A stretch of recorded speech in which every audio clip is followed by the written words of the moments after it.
Good morning. I'd like to welcome everyone to this judiciary hearing. We have multiple member statements today, so without objection, I'll introduce my longer statement into the hearing record. Today's hearing is about complicity, corruption, and cover-up within the Biden administration. Simply put, the last administration was rudderless. From one crisis to another, the Biden administration failed and faltered. The partisan media did their best to cover up those failures. Having discussed these issues with my colleagues, Senator Cornyn and Schmidt, who requested to lead this hearing, all of us agreed that this committee must discuss this important matter. An important part of this discussion involves the last administration's weaponization of law enforcement against Trump and his associates, which was done to try and win an election. That too, they tried to cover up. Since I became chairman of this committee, my investigative work has exposed how weaponization was done. Look at the FBI's Arctic Frost investigation, which ultimately became one of Jack Smith's cases against President Trump based upon records that I've made public. The case's origin was anti-Trump FBI agent Tebow and his merry band of artisans and partisans. The records indicate that the opening of Arctic Frost was an intentionally designed vehicle by which the Biden administration would ultimately prosecute their primary political opponent, President Trump. Then I made emails public relating to the Biden administration's political investigation into Peter Navarro, Tebow, and his other anti-Trump agent, Walter Giardina, were also involved in that case.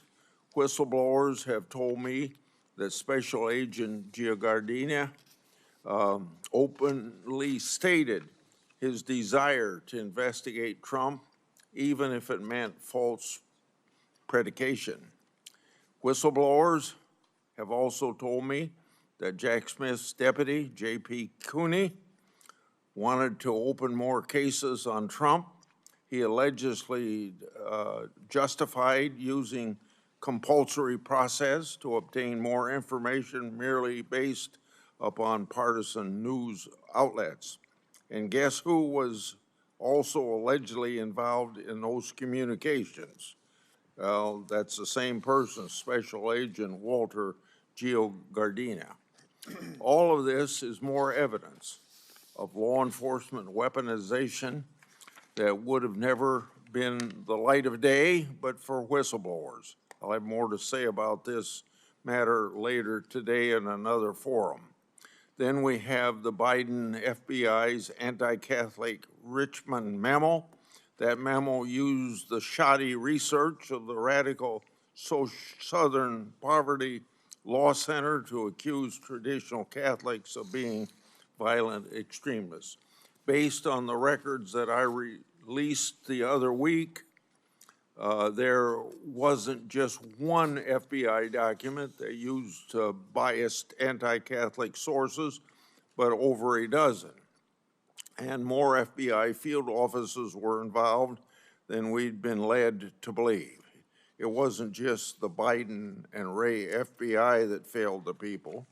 Recently, I released records showing that the Biden Health and Human Services also failed to address the backlog of over 65,000 reports expressing concern for unaccompanied children. This included 7,346 reports related to trafficking. 36 cases have been accepted by U.S. attorneys for prosecution, with 11 arrests and 3 convictions so far.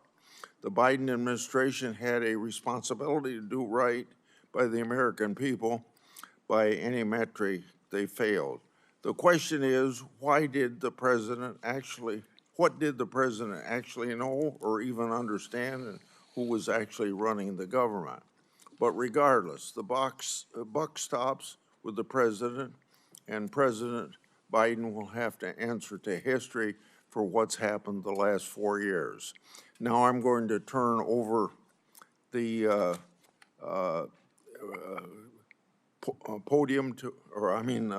opportunity to speak to Ranking Member Durbin for his opening remarks, and after that, Senator Cornyn is going to take the chair, and Senator Cornyn and Chairman Schmidt are going to lead the rest of the hearing.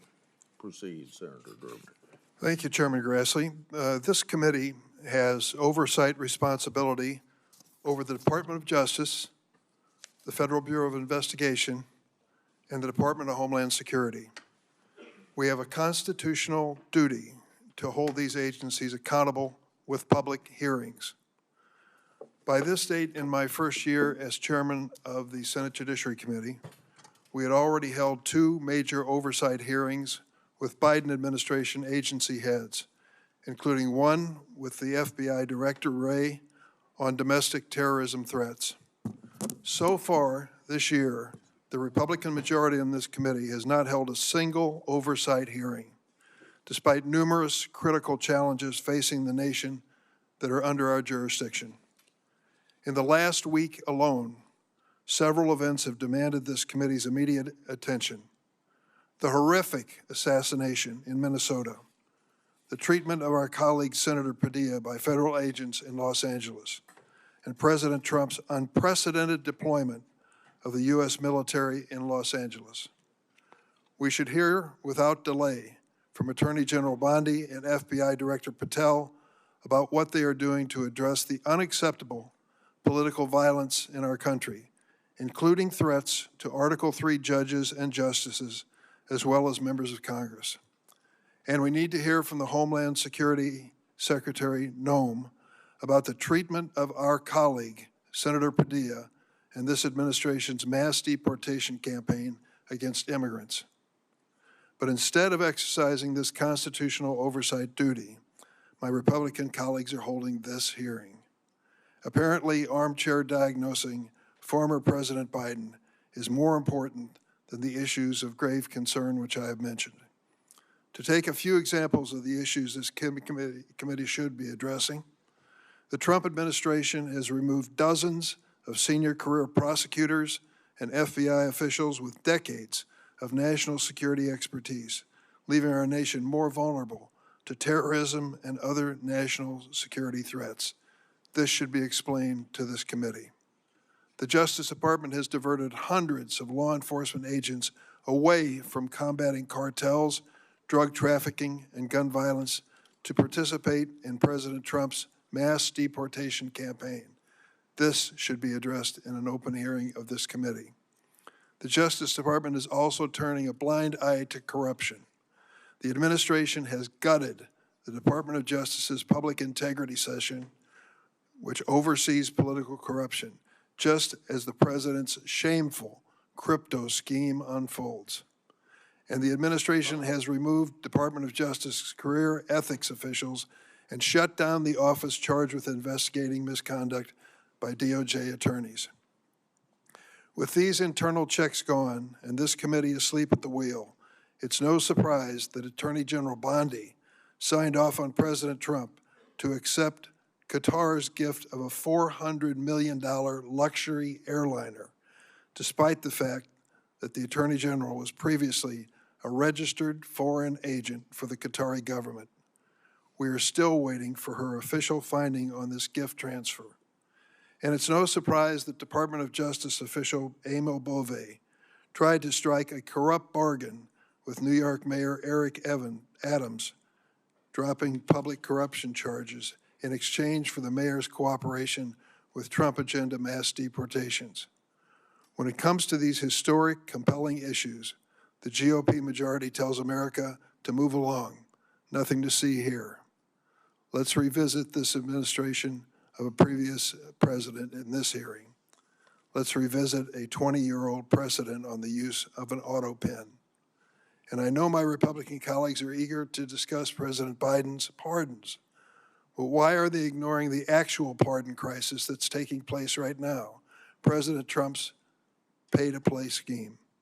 Last month, President Trump pardoned Paul Walzak, who pleaded guilty in 2024 to withholding over $7 million of taxes from his employees' paychecks and failing to pay them to the Internal Revenue Service.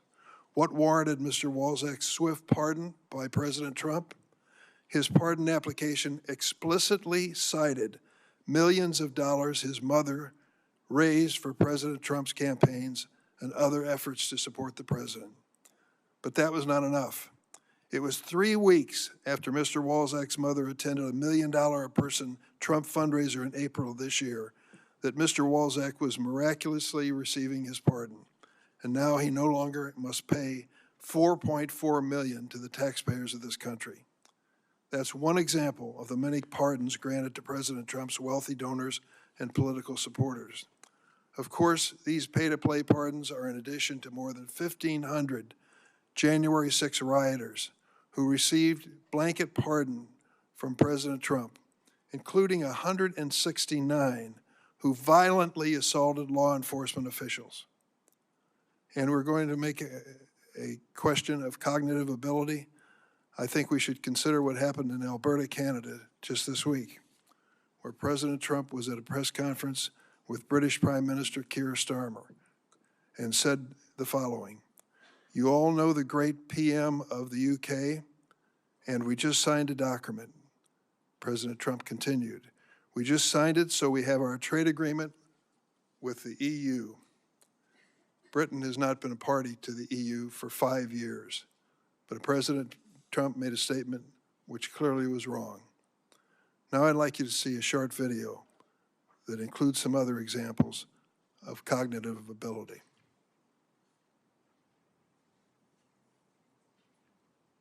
Don't you need to uphold the Constitution of the United States as president? I don't know. The windmills are driving the whales crazy, obviously. I have concepts of a plan. They're eating the dogs, the people that came in. They're eating the cats. They're eating the... I know about magnets is this. Give me a glass of water. Let me drop it on the magnets. That's the end of the magnet. The kidney has a very special place in the heart. Right, and then I see the disinfectant where it knocks it out in a minute, 1 minute. And is there a way we can do something like that by injection inside or almost a cleaning? This is a tough hurricane, one of the wettest we've ever seen from the standpoint of water. When you ran out the healthy arms, you ran out of really healthy. They had great arms, but they ran out. It's called sports. It's called baseball in particular. Can't understand a word he's saying. Did you just see Maduro, Venezuela? It's unbelievable. Well, I don't know about it. I mean, obviously, I'm not involved. He wants to know why the proclamation was signed in the dark. I don't know when it was signed because I didn't sign it. Other people handled it. Do any of these statements raise a question of cognitive ability? You be the judge. If my colleagues are truly interested in issues of presidential succession and disability under the 25th Amendment, I would suggest they embark on this constitutional journey with a proposed amendment, not today's political adventure. I yield. Good morning. I want to thank Chairman Grassley for convening this hearing and my colleague, Senator Schmidt from Missouri, for co-chairing this with me as we examine the constitutional crisis posed by the cover-up of President Biden's cognitive decline. The U.S. Constitution provides, as we all know, for 3 co-equal branches. Today, we're concerned about the chief executive, the President of the United States. As we know, the chief executive, the head of the executive branch, enforces the laws, appoints high-ranking officials, serves as commander-in-chief of our armed forces, can issue pardons, and can veto and advocate for legislation. But what are we to do when the president is incapable of performing these duties? Last June, the American public saw with their own eyes what many knew to be true, but would not dare to admit publicly. Our sitting commander-in-chief was suffering from severe cognitive decline, as evident by this video, which I will now show.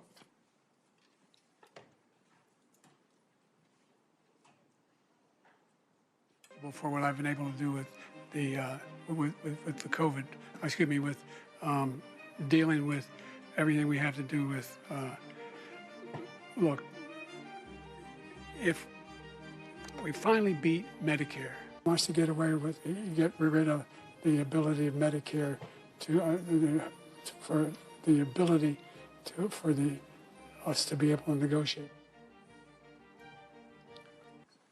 As we now know, there was a conspiracy to hide the president's true condition by his family, by his staff, by the media, and many elected officials. Jake Tapper and Alex Thompson, who co-authored a book entitled Original Sin, that book amounted to a mea culpa by the mainstream media, but they summed up the problem when they wrote this. Quote, "What the world saw at Joe Biden's one and only 2024 debate was not an anomaly. It was not a cold. It was not someone who was under or over prepared. It was not someone who was just a little tired. It was the natural result of an 81-year-old man whose capabilities had been diminishing for years. Biden, his family, and his team let their self-interest and their fear of another Trump term justify an attempt to put an at times addled old man in the Oval Office for 4 more years. So make no mistake about it, this was a constitutional crisis, bigger than President Biden, bigger than any single election, and one that cannot be absolved by the collective apology of the press and an election where the president's party lost. Current events, such as we are experiencing today in the Middle East, are a prime example of why we need a president with his full cognitive abilities, making important decisions involving war and peace. We should know, but we don't yet know, precisely what should happen when a president is unable to perform his or her constitutional duties. And that's the purpose of today's hearing. There are many unanswered questions from this scandal, questions that the authors of Original Sin failed to address in their book, questions that are foundational to the proper functioning of our government. We will address those here and shine a light on exactly what went on in the White House during the Biden presidency. We simply cannot ignore what transpired because President Biden is no longer in office. With a compromised president, our government's very legitimacy and capacity to function was undermined. The American people paid a price, from President Biden's handling of the border crisis to the disastrous events we saw unfold in Afghanistan. It's absolutely imperative that Congress grapple with these difficult questions, no matter how much our Democratic colleagues would like to simply sweep it under the rug.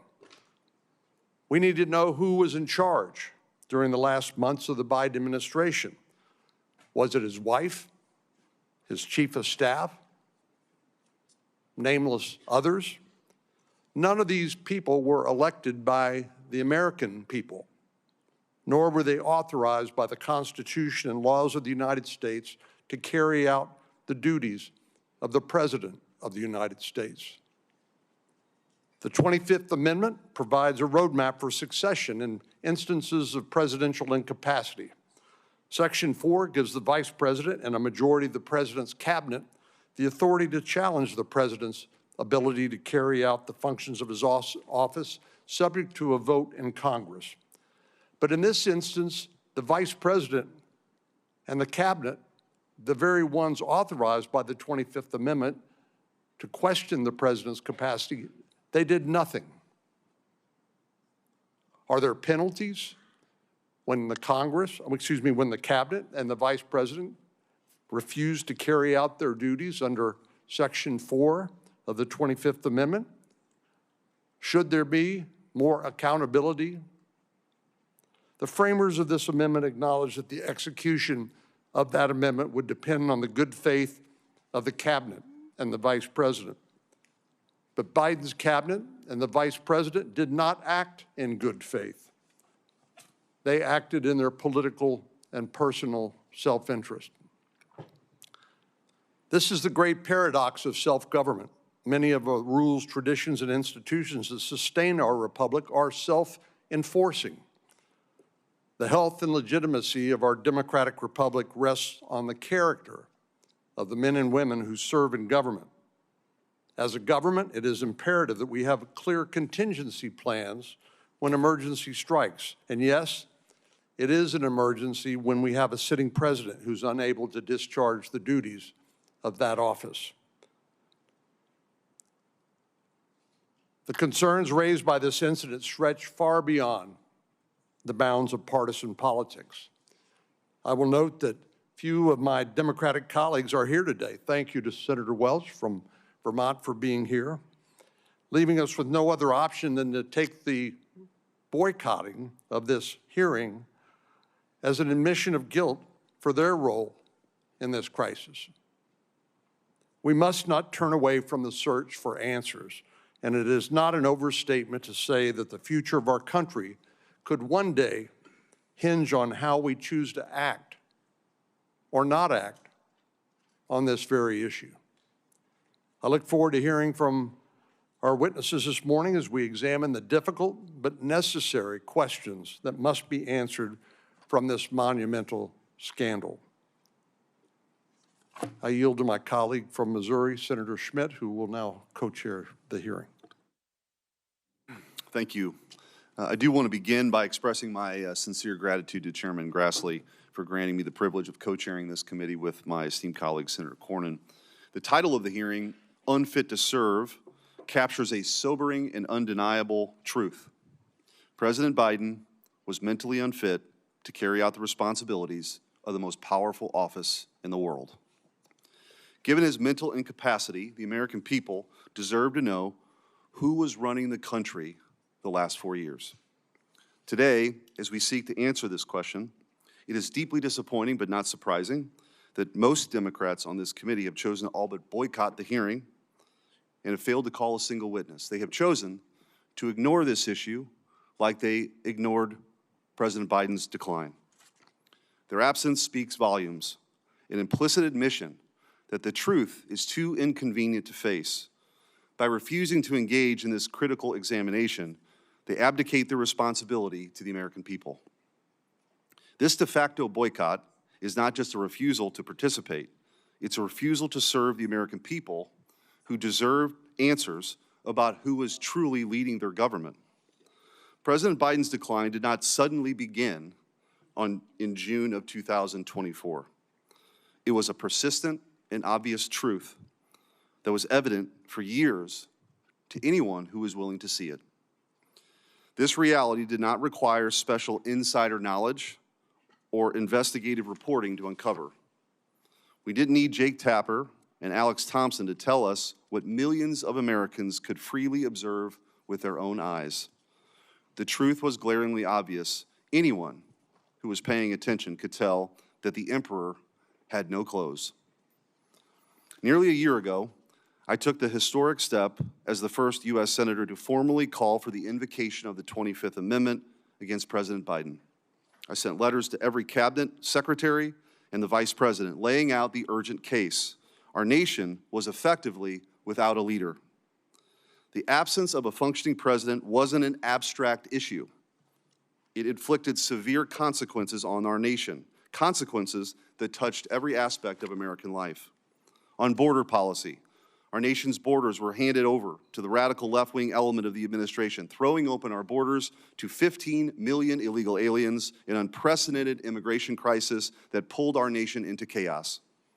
On foreign policy, haphazard and reckless decisions placed our warfighters in jeopardy, escalated conflicts around the globe, and led to a catastrophic humiliation on the world stage that claimed the lives of 13 American soldiers, including one Missourian, during the disastrous withdrawal from Kabul. On the economy, rampant inflation drove up the cost of life's essentials, making them unaffordable to countless hardworking families. In the realm of culture, the regime censored free speech, closed down churches, targeted traditional Catholics and parents at school board meetings, and let an unelected class of left-wing radicals degrade, attack, and lie about our history and our heritage.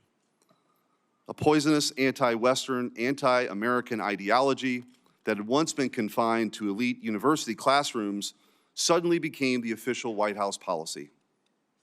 All of this was done not in isolation. It was sustained, defended, and covered for by an alliance of elite institutions, from the media to the so-called expert class to big tech to the federal bureaucracy itself. When we speak of collusion among elites, or the so-called deep state, we're accused of being conspiracy theorists. But this was no theory. It was plain and overt, out in the open for everyone to see. For 4 years, we had a president who could barely string together coherent sentences after 6 p.m.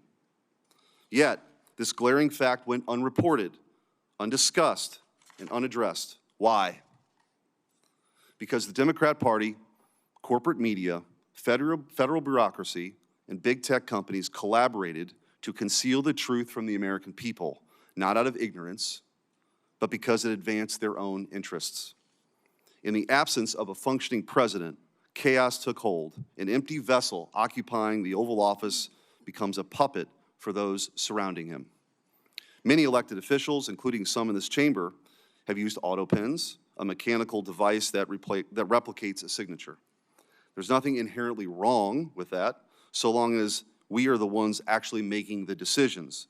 But under President Biden, the Autopen became a troubling symbol, a symbol of an absentee president and an executive branch directed by nameless, faceless aides that no one outside of Washington, D.C. had ever heard of and no one ever voted for. It was the Autopen presidency, a government run by committee rather than a leader chosen by the American people. By contrast, love him or hate him, we all know President Trump is in command of his presidency, and he is the one calling the shots. It is plain as day that President Trump is actively making the decisions, whether announced via Truth Social or signature. Under President Biden, that transparency and certainty evaporated. We cannot confidently say that the decisions bearing his signature were the will of the president or his Politburo. That goes doubly for his social media posts, including his decision to drop out of the 2024 presidential election. We did not know if it was his decision or posted on his behalf after a palace coup because President Biden was mentally unfit to serve. The corporate media played an indispensable role in this cover-up, systematically suppressing discussion of President Biden's condition. As we will demonstrate in the video evidence presented today, dissenting voices were silenced, and the truth was buried. It was not a passive oversight. It was deliberate. It was a deliberate campaign to shield a narrative that protected the interests of the most powerful. Even members of this very committee, some of whom served alongside then Senator Biden when he chaired this very committee, defended his mental acuity for years. Now Jake Tapper and Alex Thompson offer a convenient narrative to absolve everyone involved. The media lacked access, the family was overtly protective, the cabinet was incompetent, and Robert Hur said the president was merely a well-meaning man in aviators who liked ice cream. It is the tired, evasive refrain of the politician caught in a lie. Mistakes were made. Yes, mistakes were made, and every participant in the cover-up, from the media to the cabinet, is jointly and severally liable for what may very well be the greatest deception in our nation's history.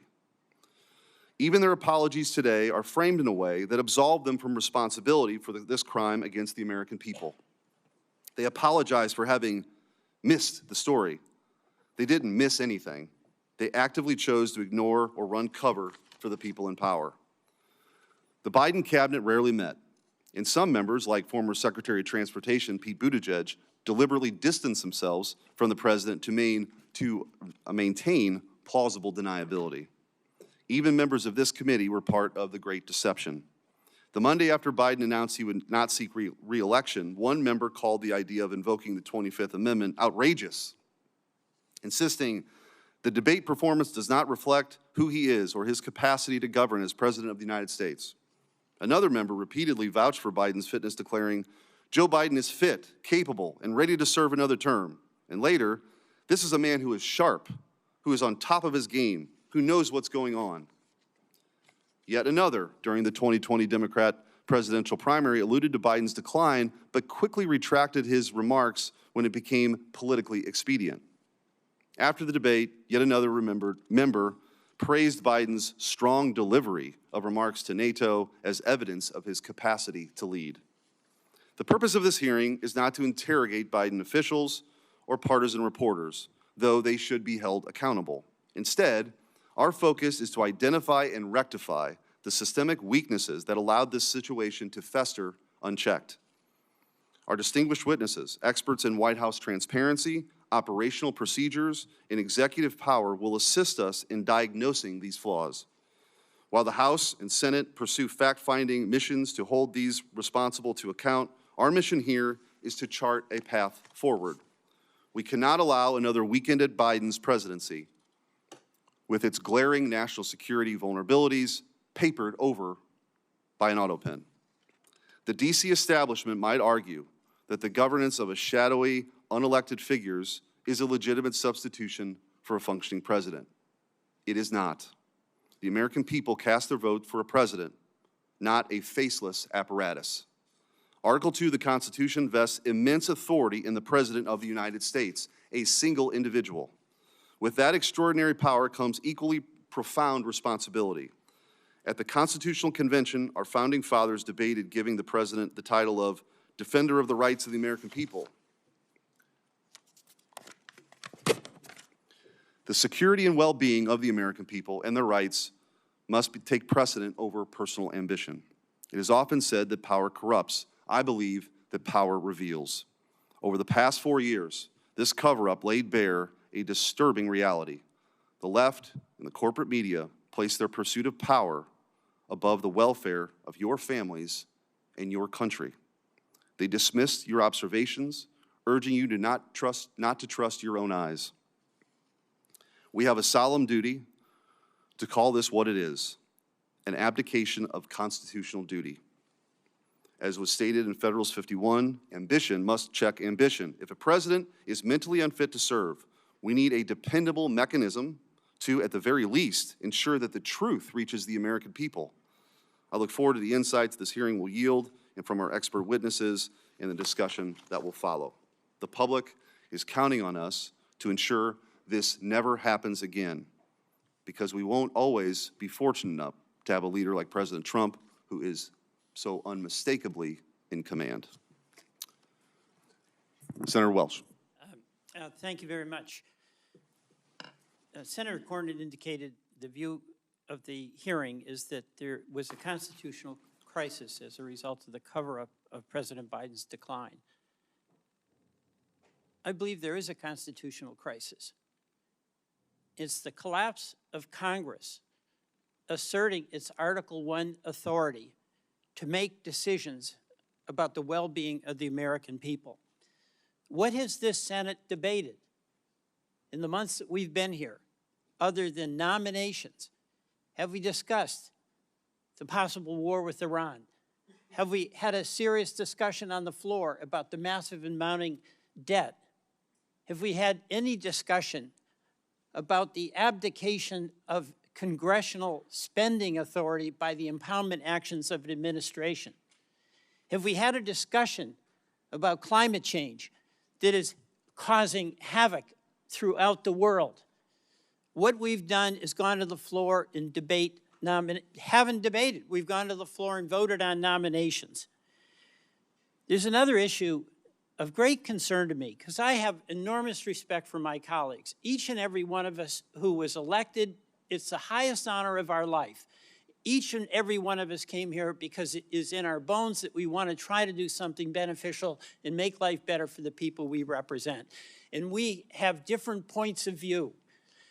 But instead of this Congress debating those different points of view about oil exploration or about clean energy, about a good healthcare system, what we do is turn that debate into personal accusations of motivations, of cover-up, of conspiracy, of bad character, of demeaning folks who disagree with us. So we never get to the discussion about how do we have a healthcare system that works for the people in Texas, the people in Louisiana, and the people in Vermont. We never get to the discussion about are we going to deny the reality of what you know is true, climate change, and how do we address that in a way that maintains a strong economy and actually builds a strong economy.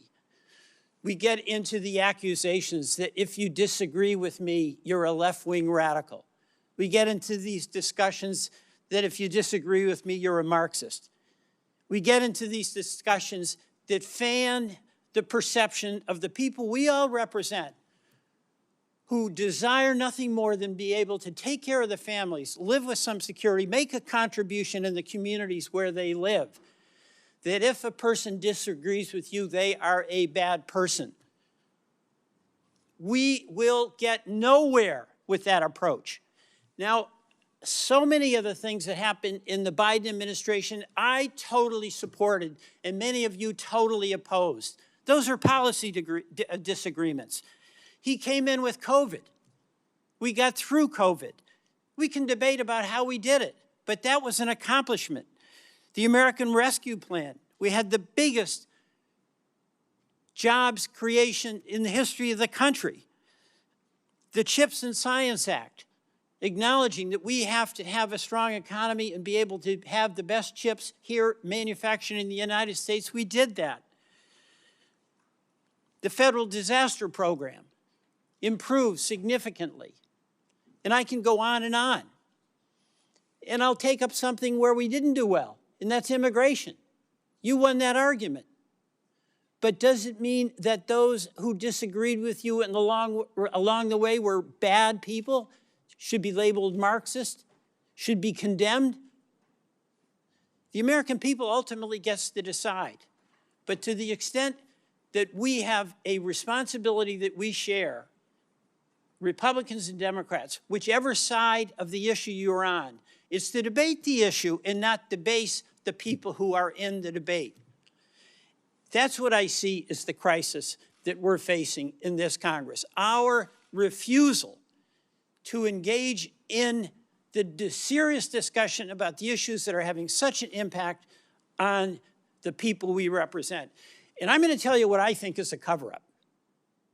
I think this big, beautiful bill done by reconciliation, where by decision of the majority, not a single member of the minority who represent half of the citizens of this country can even be in the room when the terms and the policies are being debated. We are not there. That is what I call a cover-up, because our responsibility to the people we all represent is to debate health care, is to debate our budget, is to debate about the debt that we're going to be leaving future generations. And there is no debate in what is going to be decided in the private back rooms amid discussions, not even of all the Republicans, but of some Republican leaders. That's what's going to have a lasting impact on the people every one of us represents, whether it be in Missouri, Texas, North Carolina, or Louisiana, or Vermont. We can't even do our jobs because we're not allowed to be in the room. So, sure, we can enjoy the pleasure of looking back at the Biden administration and then getting into the weeds about when and where and how the president was acting at any given moment. But you know, I ask myself before I get into a debate and before I do anything, why am I doing it? And if I do it, does it have the potential to make things better for the people I represent? And if the answer is no, it doesn't have any opportunity to help the folks in Vermont, I just shut up. That's what I do, because it won't help. What we're doing right now won't help. It will not help. And I ask myself, why in the world are we doing it? But we know the answer to that, because the politics that has been embraced in this Congress is the politics of accusation, of demeaning adversaries, of deflecting from engaging in the hard discussion about hard issues and trying to come to some common agreement that's going to be to the mutual benefit of all of the people that we represent. I yield back. Thank you. We'll now introduce the witnesses. First up, from my left to right, John Harrison. John C. Harrison is the James Madison Distinguished Professor and Class of 1941 Research Professor at the University of Virginia School of Law. He's a graduate of the University of Virginia and the Yale Law School. After graduating from law school, he engaged in the private practice of law, then clerked for Judge Robert Bork on the U.S. Court of Appeals for the D.C. Circuit. From 1983 to 1993, he worked at the U.S. Department of Justice, including as Deputy Assistant Attorney General in the Office of Legal Counsel. He joined the law faculty at the University of Virginia in 1993. In 2008, he was on leave from the law school to serve as counselor on international law and legal advisor to the United States Department of State. His principal academic fields are structural constitutional law, administrative law, federal courts, and constitutional history.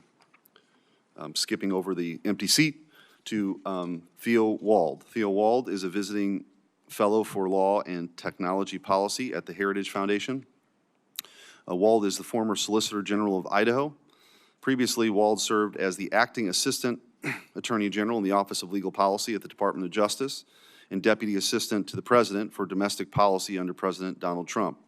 Wald clerked at the U.S. Court of Appeals for the District of Columbia Circuit for Judge Janice Rogers Brown and the U.S. District Court for the District of Puerto Rico for Judge Jose Fuste.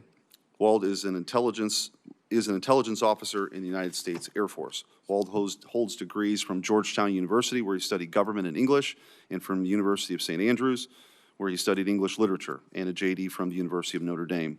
Mr. Wald and his wife have 5 children and live in Boise, Idaho. Sean Spicer. Mr. Spicer served as the 30th White House press secretary, is the author of 4 best-selling books, and the host of The Sean Spicer Show. Mr. Spicer previously served as communications director and chief strategist of the Republican National Committee and worked for several members of Congress. He currently serves on the board of visitors of the U.S. Naval Academy, holds master's degrees from the U.S. Navy War College, and is in his 26th year of service in the U.S. Navy. Mr. Spicer is a native of Rhode Island and resides in Virginia. It is the tradition of this committee that all witnesses will be sworn in. If you'd please rise, I'll swear you in now. Raise your right hand. Do you swear that the testimony you're about to give before this committee will be the truth, the whole truth, and nothing but the truth, so help you God?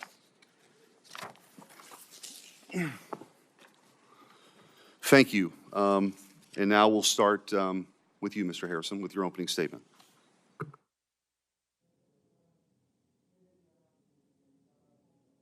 Sure, Mike there. Thank you. Thank you, Senator Smith, Senator Cornyn.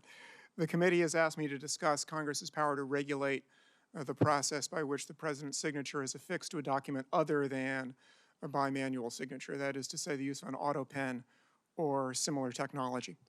I have 4 points to make. The first is that the Constitution and the laws generally, when they require that the president act by signing a document, do not require that the president manually sign the document. The Justice Department's Office of Legal Counsel wrote an opinion on that subject in 2005, which is quite extensive, and I find it persuasive. The concept of signature is signing a document is more general than, like a lot of concepts, more general than its central application. The central application is manual signature, but that's not the only way by which someone can sign a document. Someone can also sign a document by indicating that the person signing the document has decided that that person's signature should be affixed to the document by some process other than manual signature. The second point is that as a general matter, Congress has power to carry into execution the constitutional powers of the other branches of government. The last power that is conferred on Congress by Article 1, Section 8, is the end of what's called the necessary and proper clause, and it provides that Congress shall have power, I'll read the whole clause, to make all laws which will be necessary and proper for carrying into execution the foregoing powers, that's Congress's other powers there in Article 1, Section 8, and all other powers vested by this Constitution in the government of the United States or in any department or officer thereof. That's the last part. That's the part that's relevant here. It's sometimes called the horizontal necessary and proper clause because it operates horizontally among the three co-equal branches. Congress is the legislature.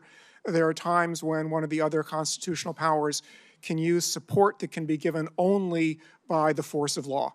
And that is something that Congress can do with a horizontal necessary and proper power. The next thing I'll say is there are some principles, I think, that should govern exercises of the horizontal necessary and proper power. The first is that it operate to support, to assist, to make cause to function better, the power that is being carried into execution, be it that of the president or that of the federal courts. The second is that in supporting the other powers, Congress not seek to exercise powers that are vested elsewhere, like the power to decide cases, like the president's power of pardon.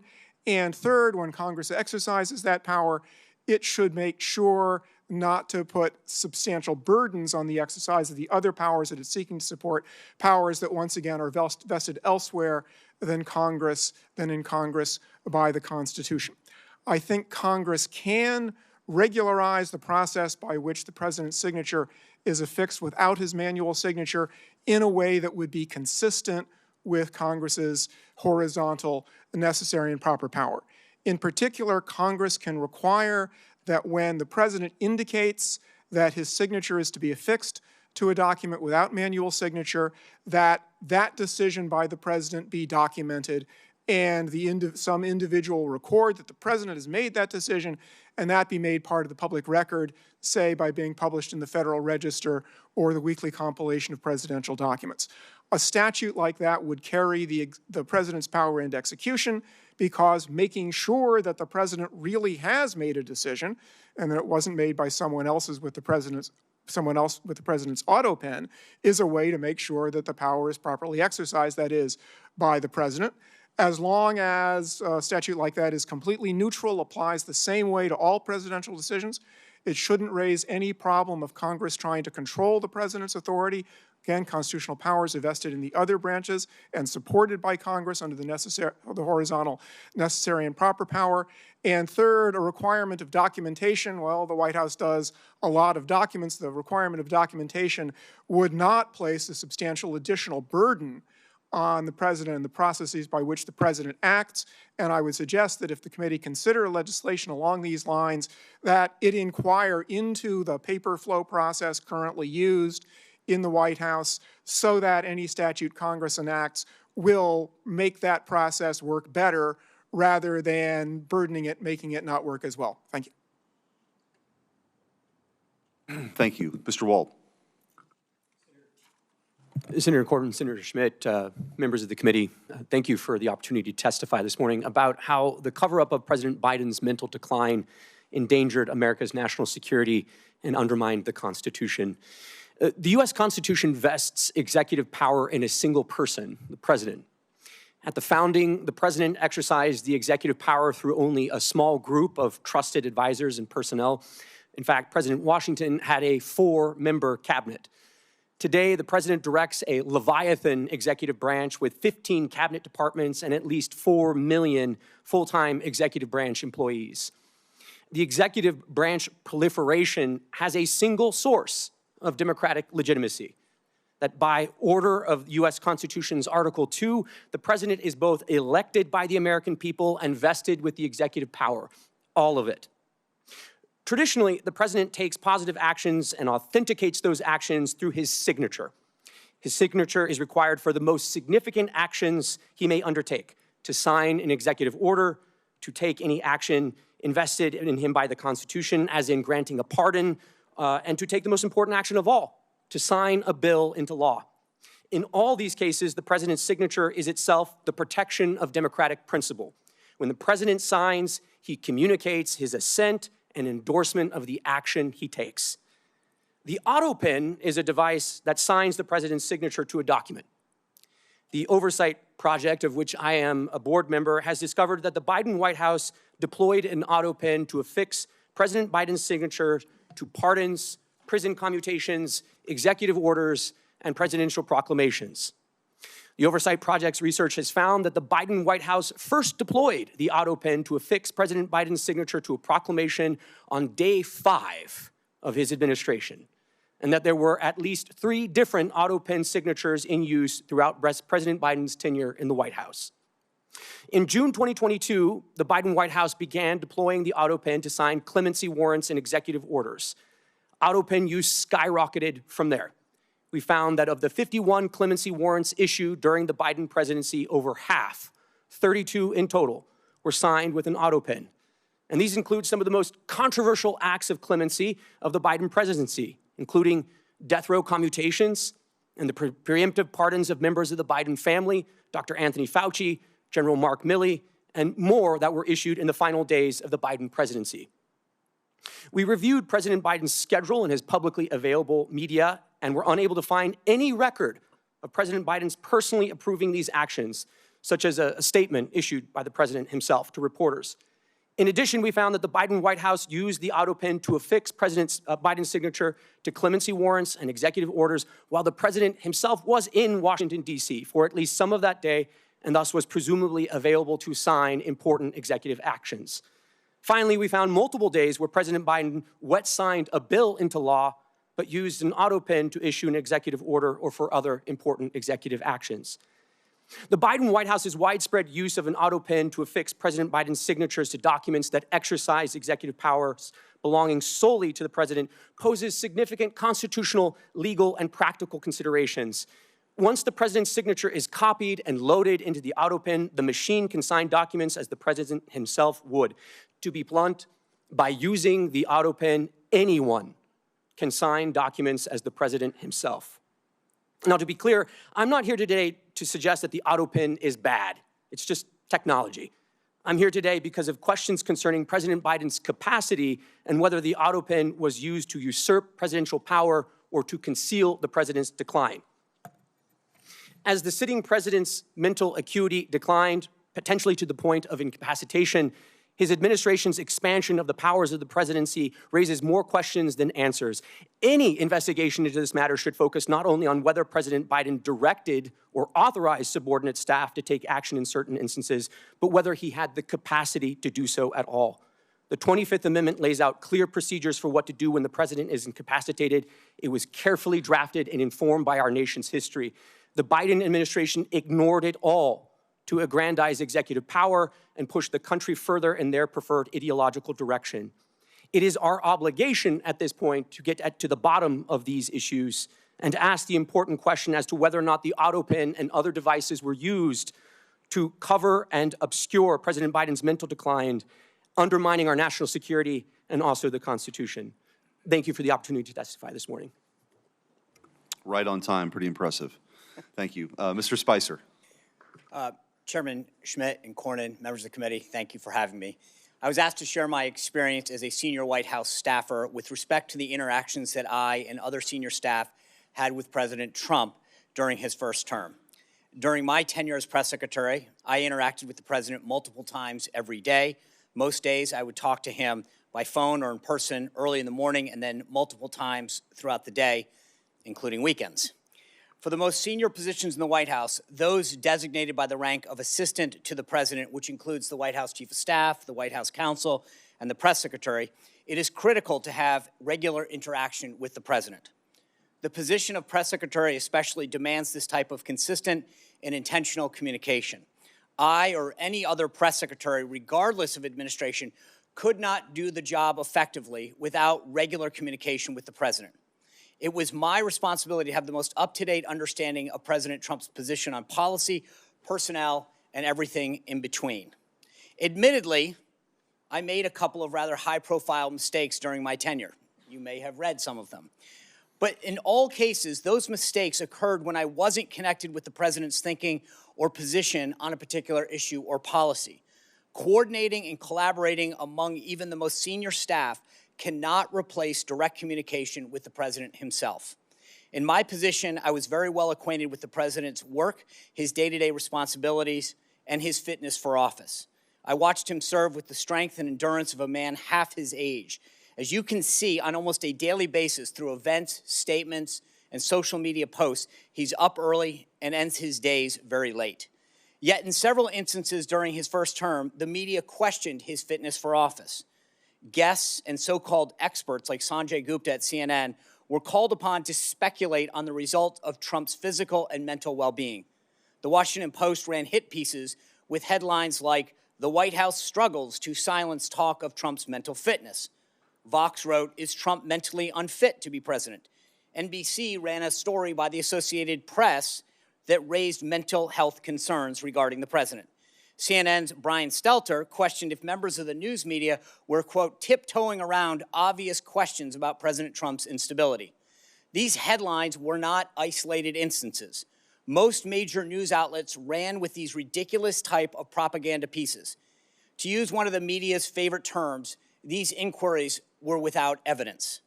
That brings us to the juxtaposition of how the very same media covered the Biden administration. To be blunt, the legacy media failed the American people. They failed to do their job. Many, rightly so, believe the media in this country is culpable in covering up the obvious decline of the 46th president of the United States. The scrutiny that was baselessly directed at President Trump during his first term was wholly absent from the media coverage of the Biden White House. The media lacked any sense of curiosity that would naturally stem from what the public could see with their own eyes. Even in the face of deeply concerning and public signs of President Biden's mental and physical decline, legacy media outlets were silent. Biden and his senior aides flatly dismissed the need for a cognitive test during his tenure, as had been requested of President Trump. Yet no protest was heard from the voices that were so critical of Trump.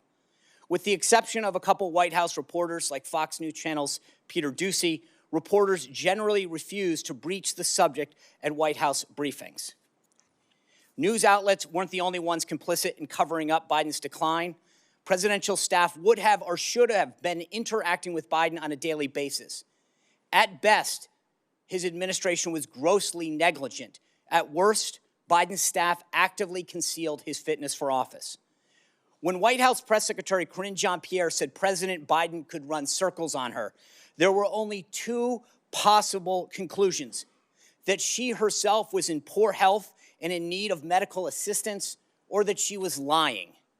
There is no question that a vast difference between how President Trump interacted with his staff and how President Biden did.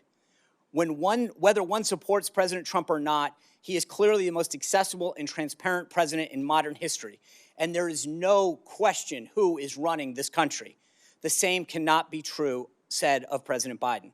It is the president who is elected by the American people. The role of staff is to execute his agenda and policies. I thank the committee for holding this hearing so that going forward, the American people can have the confidence in who is running the country and making critical decisions. The American people deserve no less. Thank you for those opening statements. The minority did not call any witnesses for today's hearing. They have chosen to ignore the hearing as they chose to ignore President Biden's mental decline, but we do have a short video of some previous statements from the Biden administration officials and Democratic Party officials telling us not to believe our lying eyes. We can play the video.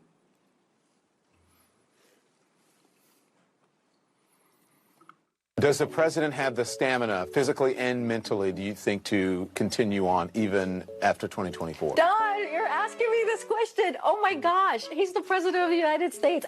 You know, I can't even keep up with him. The most difficult part about a meeting with President Biden is preparing for it, because he is sharp, intensely probing, and detail-oriented and focused. I can testify because I've been working very closely with this president for the past 2 years. I've been knowing him for 30 years.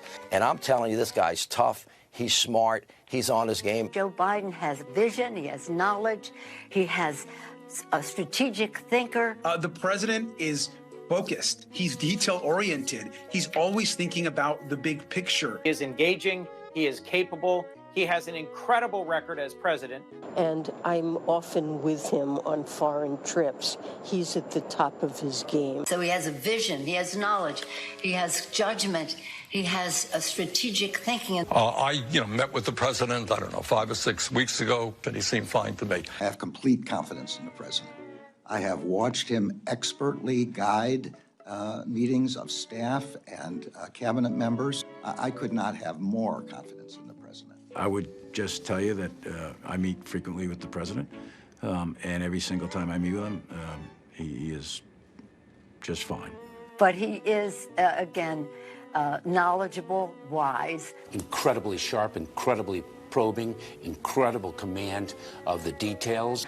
He is sharp. He is on top of things. There is nothing to these challenges, these suggestions that somehow he's not sharp and he's not capable. We see Joe Biden up close. We know how attuned he is to the issue. And you're going to see how smart he is and the experience he has. I say his age is an asset. Aha! He's wise. Yes, he's wise. He has wisdom. He has experience. And his experience, because of his age and his wisdom, has been invaluable to this country. A lot of countries, people who've been in office a longer period of time are praised for their wisdom. I have seen a lot of 72-year-olds not as capable as this 80-year-old. It is hard for us to keep up with this president. His mental acuity is great. It's fine. It's as good as it's been over the years. He's fine. All this right-wing propaganda that his mental acuity has declined is wrong. And this kind of sense that he's not ready for this job is just a bucket of BS that's so deep, your boots will get stuck in. Okay.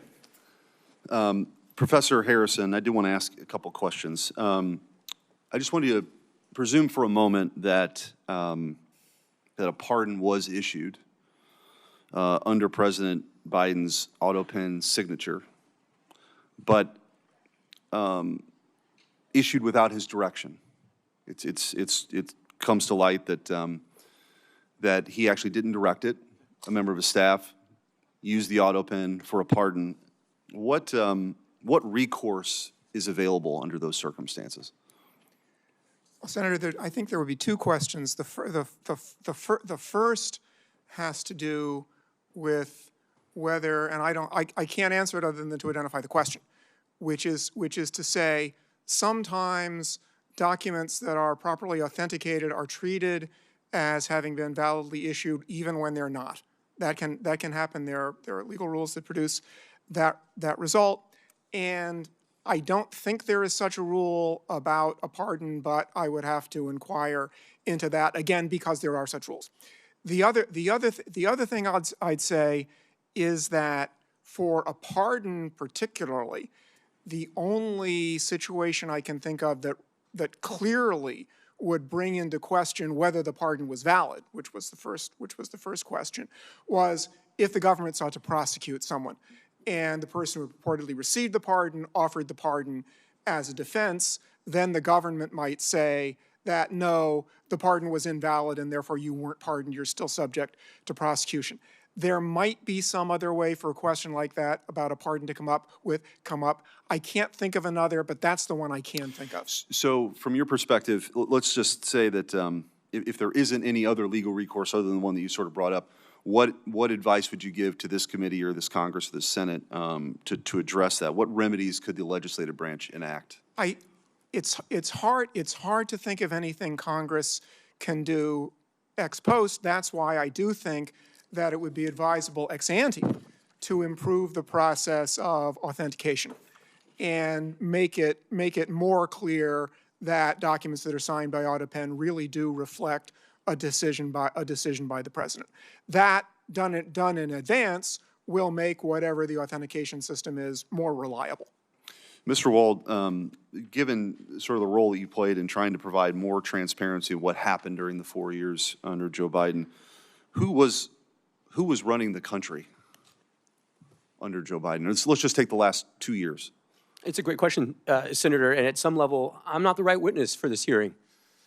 I mean, there should be members of the media here, maybe some of your Senate colleagues who had known the president over the years and obviously had close proximity during the time of his administration and obviously his staff. I think, sort of align with your previous question, there is a real consideration here on authentication. And in my time in the first Trump White House, there was an exhaustive process to determine how paper flowed into the Oval and when the president had given his assent to a certain action. That was through, in fact, 2 different policy channels, the staff secretary, and then there was also an office, essentially of policy management, guiding the flow of documentation. If the Biden administration staffers and personnel wanted to put this to bed, they could very easily dispel all of this by saying, here are the documents that show the president assented to these actions. The Trump administration would have that. Previous administrations would have that. And if that's not there, then there is cause to improve the way that executive branch employees authenticate actions undertaken by the president. Yeah, I mean, the president actually performing the functions of president is kind of an important thing in our constitutional order. You had, kings used to affix their seal to show that this was an official declaration from the sovereign in this country. The sovereign are the people. They delegate, the authority to their elected representatives. And as you mentioned in your opening statement, there's only one person elected by everybody. So that signature, this is not just a small point, that signature issuing a pardon for someone who'd been convicted of a crime, or in the case of Joe Biden, these preemptive pardons, which are sort of unprecedented, is a big deal. And I think that's part of the reason why we're here today. Mr. Spicer, I wanted to ask you, you alluded to this, but the media is so desperate to make sure President Trump never got back into office. Of course, you saw the lawfare that took place, but then, of course, this narrative that Joe Biden was fine, don't believe your lying eyes, until that they couldn't deny it anymore based on the debate. Could you just kind of compare that to your experience when you were, press secretary for President Trump, to sort of the inquiries that were made daily about his mental acuity versus the inability to do that during the 4 years under Joe Biden? Senator, in many cases, there was no inquiry. They would just run with a story, having guests on that would question his physical or mental acuity, speculate on it, bring guests on that would speculate it. We would often then push back on those kind of stories. That's in vast contrast to the lack of any kind of curiosity that existed throughout the 4 years of President Biden. And I think the difference was they would seize on the simplest thing with President Trump, whereas in President Biden's case, there was multiple issues of physical, mental confusion, him going in the wrong direction, him falling down, him misunderstanding an event or not being able to finish the sentence. That was never the case with President Trump. They were almost manufacturing instances in his case without actually trying to get to the bottom of a story or inquire within the press office to get our response. They would go with the story, then we'd push back. With Biden, my understanding from the conversations that I would have with the media is they would never ask. They just literally were basically afraid to go there. Senator Cornyn. Professor Harrison, it strikes me when talking about the Autopen, there are really 2 issues. One is the mechanical use of an Autopen in lieu of an actual signature by the president. But it seems to me that we're confronted with more important or more fundamental issues is, did the president know that the Autopen was being used for that purpose? And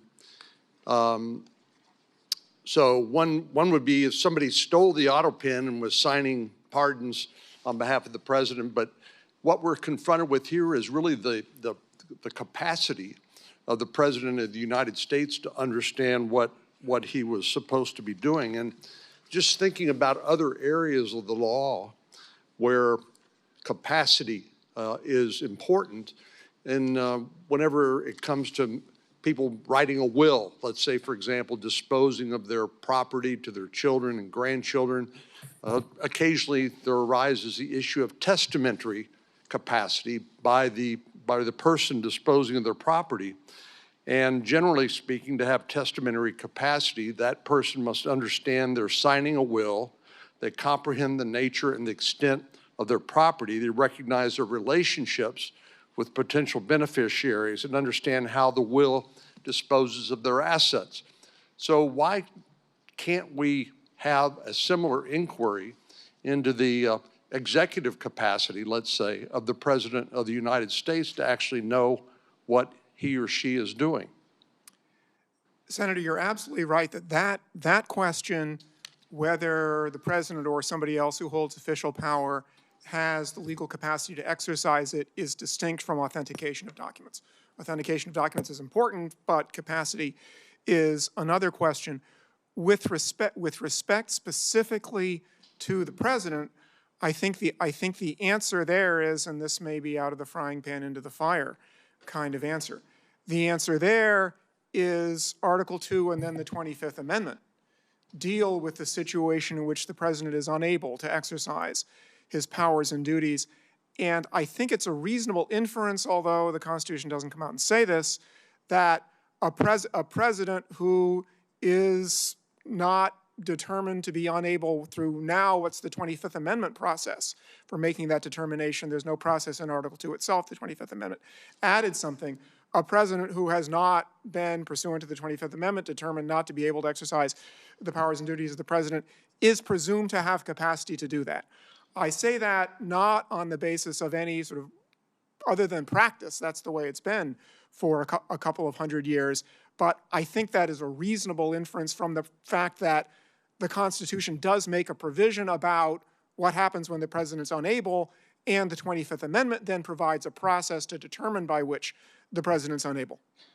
Mr. Wald,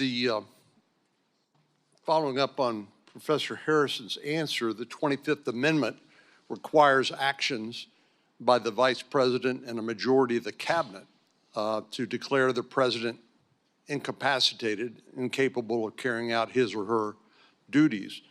But there doesn't appear to be any accountability or any remedy when they fail to act as they did in this case.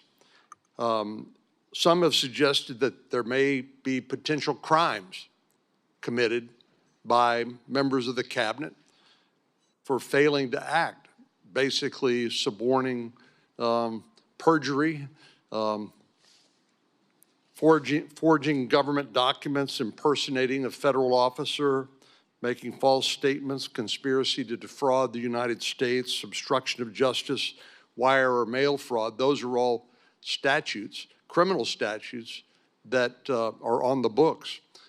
Do you think there's any application of any of those criminal statutes to the circumstances of the Biden presidency and his incapacity and the failure of those persons, only persons authorized to question that incapacity under the 25th Amendment, the failure on their part to act? Senator, there very well could be. I mean, obviously that would be a question for a prosecutor to take up in their discretion. I will say the 25th Amendment, it's a modern contrivance, but it still is consistent with American constitutional tradition, which it assumes that officers of the United States will act virtuously and morally.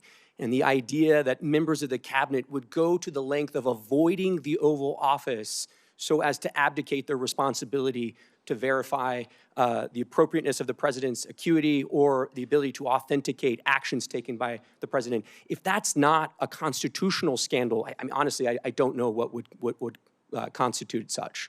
So yeah, I mean, I think there could be the potential for crimes, but moreover, the 25th Amendment can only function in its procedural mechanisms if people are actually willing to call a spade a spade. Senator Britt.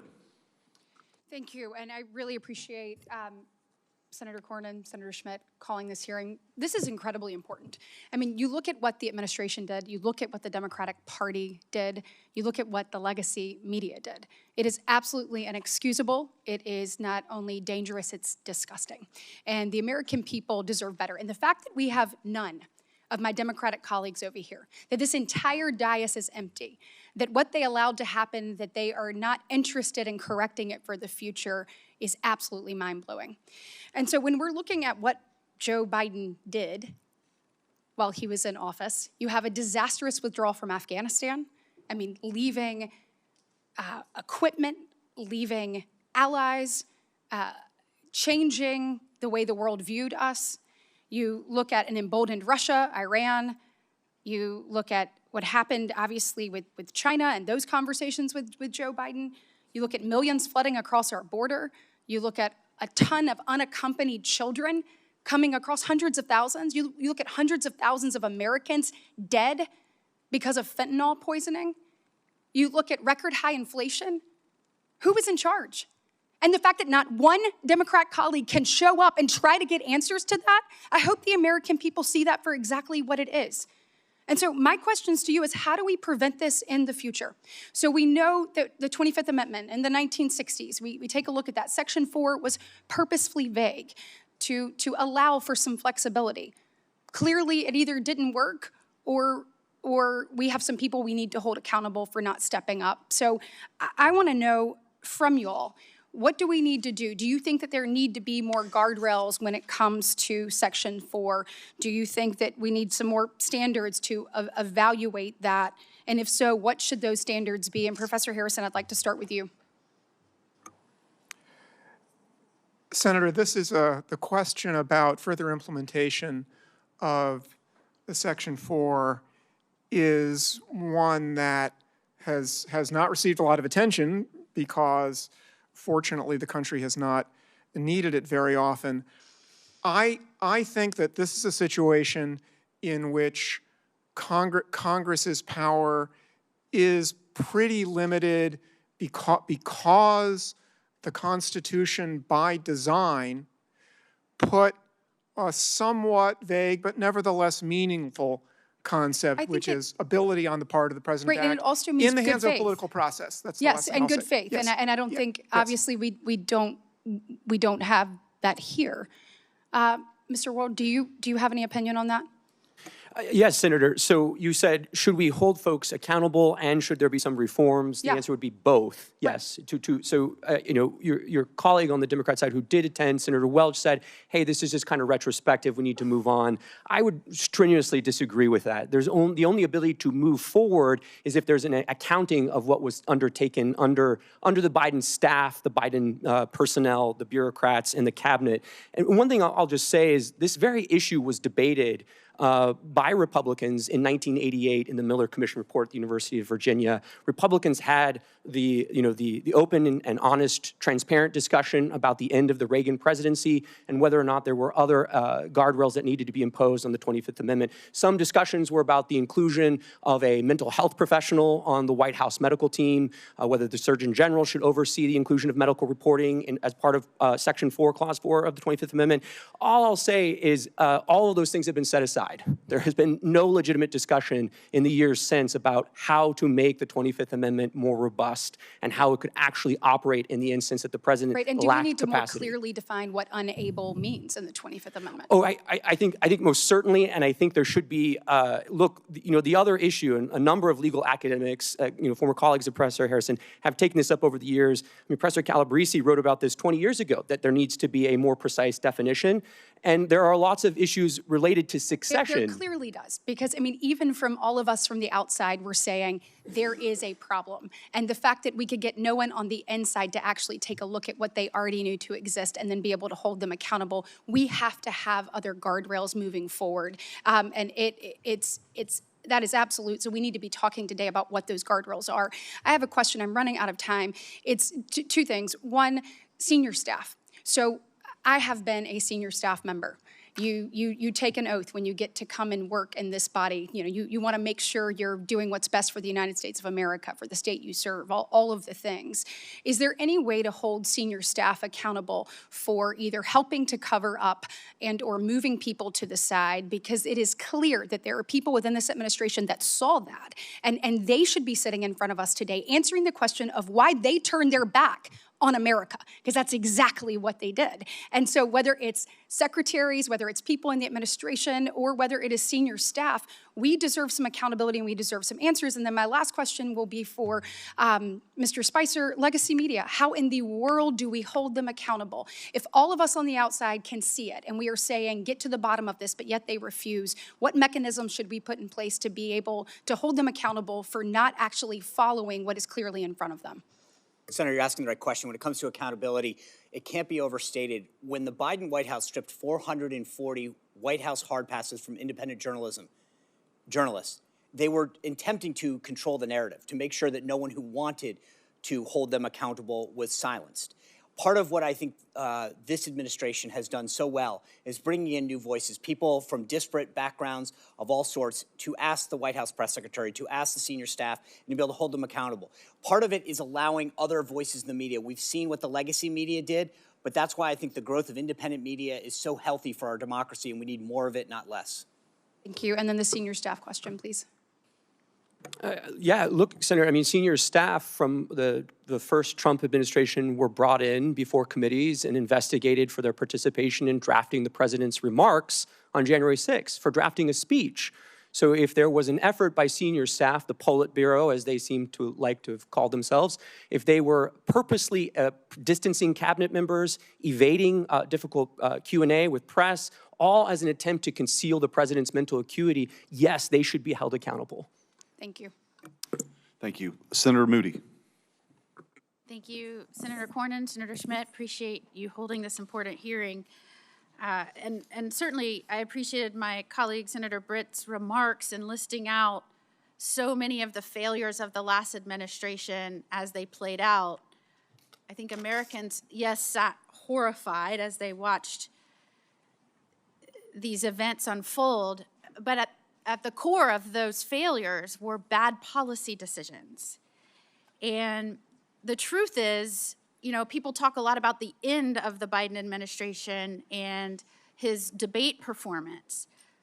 But those of us that were involved of the repercussion and the consequences of some really bad, irresponsible, reckless, I would say dangerous policies, and we're involved from day one of the Biden administration, we started questioning immediately who was making these decisions because they were so disastrous for the security of this nation and the safety of our people.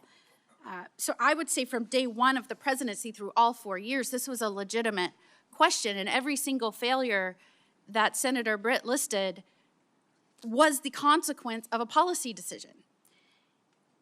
When I was the Florida Attorney General, one of the very first executive actions that came out undid both Republican and Democrat presidential precedents of saying, if someone is here in our country and they're here illegally and they are committing serious felonies, we are deporting them. And actual priorities were that those were the ones they went after first. And one of the very first actions that came out of that White House was they abandoned that both Democrats and Republican presidents had enforced and released to all law enforcement around the nation that they were no longer going to make that a priority. When sheriffs were calling and pleading with us to take these people from their jails and not make them release them back into the communities, we would try and communicate this, but indeed they were canceling detainers and releasing these people into the communities. They were taking people that were brought here from other countries, brought here only to prosecute because they were a danger to our nation and our people. And instead of deporting them after their prison sentences, they were pushing them into the United States. And I don't think it should be lost on anyone that just yesterday it came out. You know how many the Trump administration pushed into our interior in the last 4 months? Full month? 0. And I want you to compare that to a month of the Biden administration where hundreds of thousands of people, barely vetted, if vetted, were forced into our nation's interior. And you've seen these consequences play out. It's not just rape victims, murder victims, robbery victims. We've caught people here that's from foreign nations that are on the terrorist watch list that can cause some of our nation's biggest tragedies and devastation. That is the undermining of what a commander-in-chief is supposed to do in those policies. We saw it day one, and that's just one example. And it played out for 4 years. So I think one of the reasons that you see not one Democrat in this hearing room right now asking these questions is because how do you defend the indefensible? What are they going to say? I mean, there has never been a more reckless, negligent administration that I can remember in my lifetime. And as an attorney general, as the wife of a law enforcement officer, as a federal prosecutor, as a judge, I sat horrified that that was the person that was in charge of our safety our commander-in-chief in charge of our borders. And I know, Mr. Wold, you have talked about the danger in executive actions being pushed out when somebody's not in charge that understands how it's affecting the safety of this nation. I'm sure based on your prior experience and some of the things that you saw being pushed out, I often thought, this is a radical aide's dream. You have a commander-in-chief barely paying, probably not able to pay attention, and they're pushing out policies left and right. Tell me in your experience if you noticed anything where that could be the case coming out of that administration. Yeah, thank you, Senator. I mean, I think on the immigration score itself, so many of those sort of special powers exercised by President Biden on parole, on temporary protected status, they require the president to do those in his own name, correct? It's a case-by-case evaluation performed by the chief executive.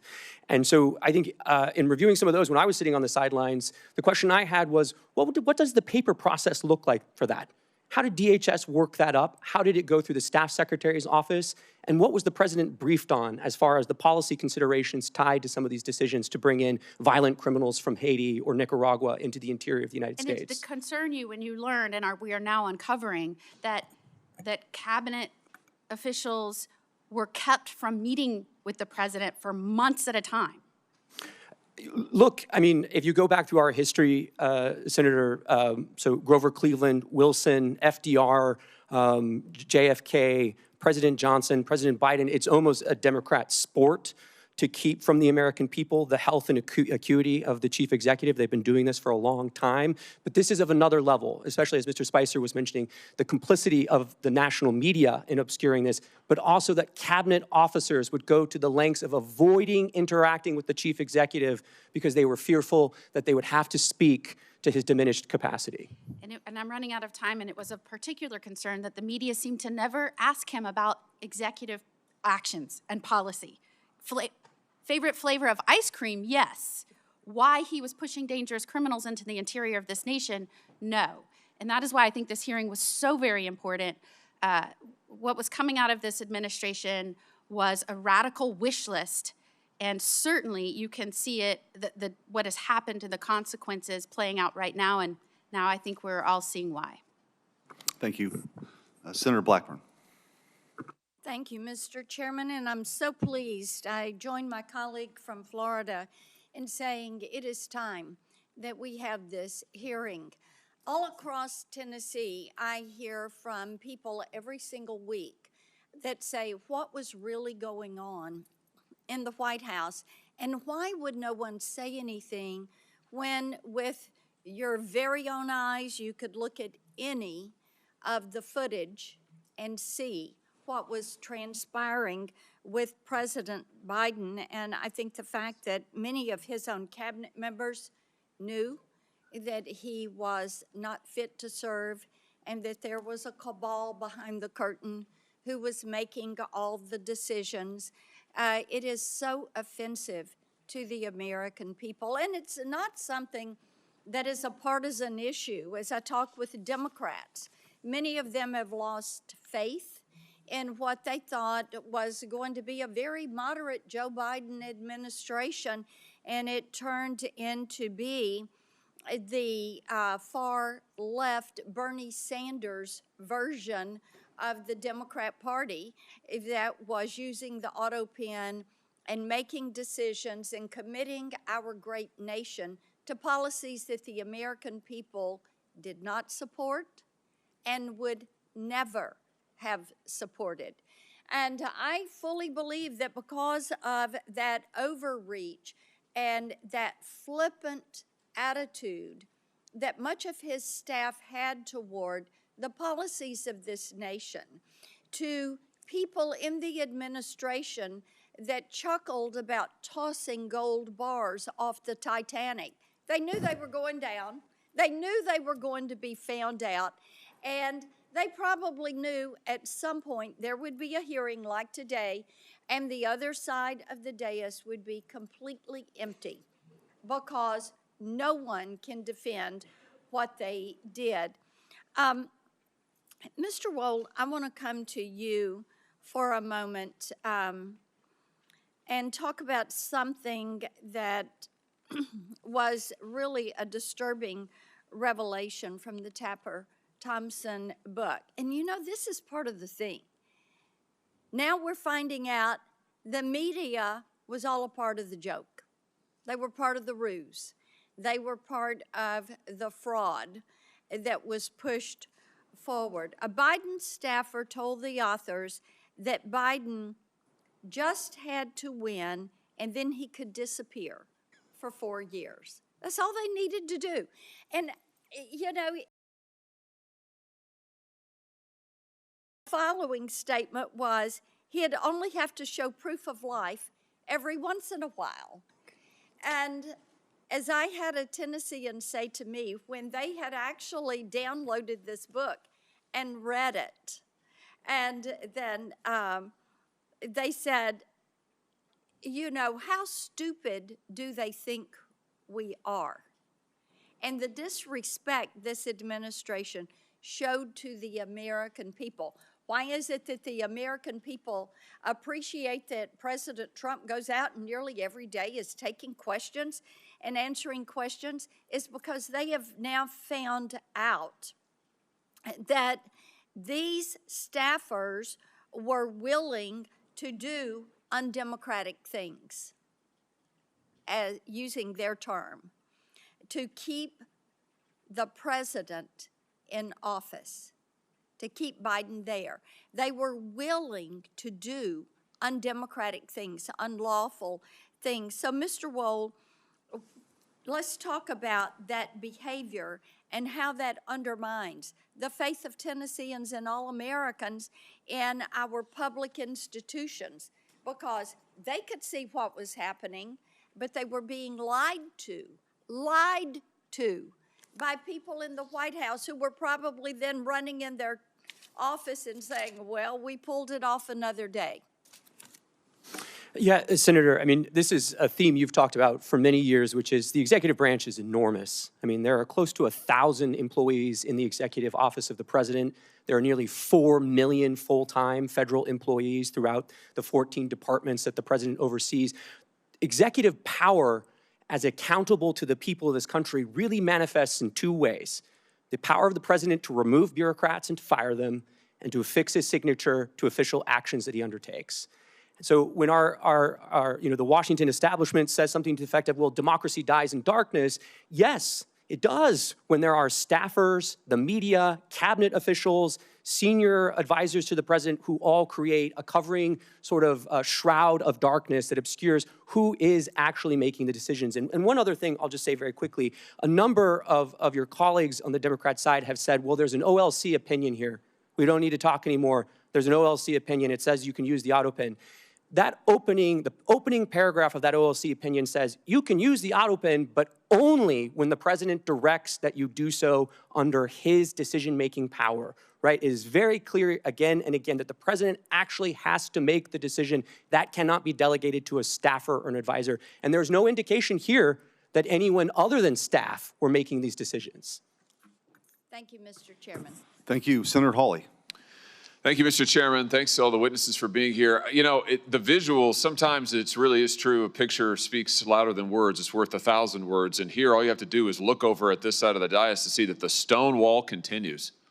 I mean, from the party that lied to this nation for 4 years, let's just take a look at some of the things that our colleagues said on the Democrat side when their own Justice Department was concluding that Joe Biden, who, let's not forget, illegally took classified documents and kept them in his garage, in his freezer. I mean, Lord knows where. He just certainly didn't know.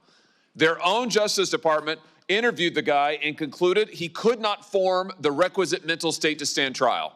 He did not have the mental ability to stand trial. And what did our Democrat colleagues say? Vice President Harris says, oh, no, the way that the Hur report characterized the president is so wrong. The president's demeanor is totally fine. Senator Smith, what the Hur said about the president not remembering his son's death, so unfair. Senator Kaine said this is grandstanding. Senator Fetterman said it's just cheap shots.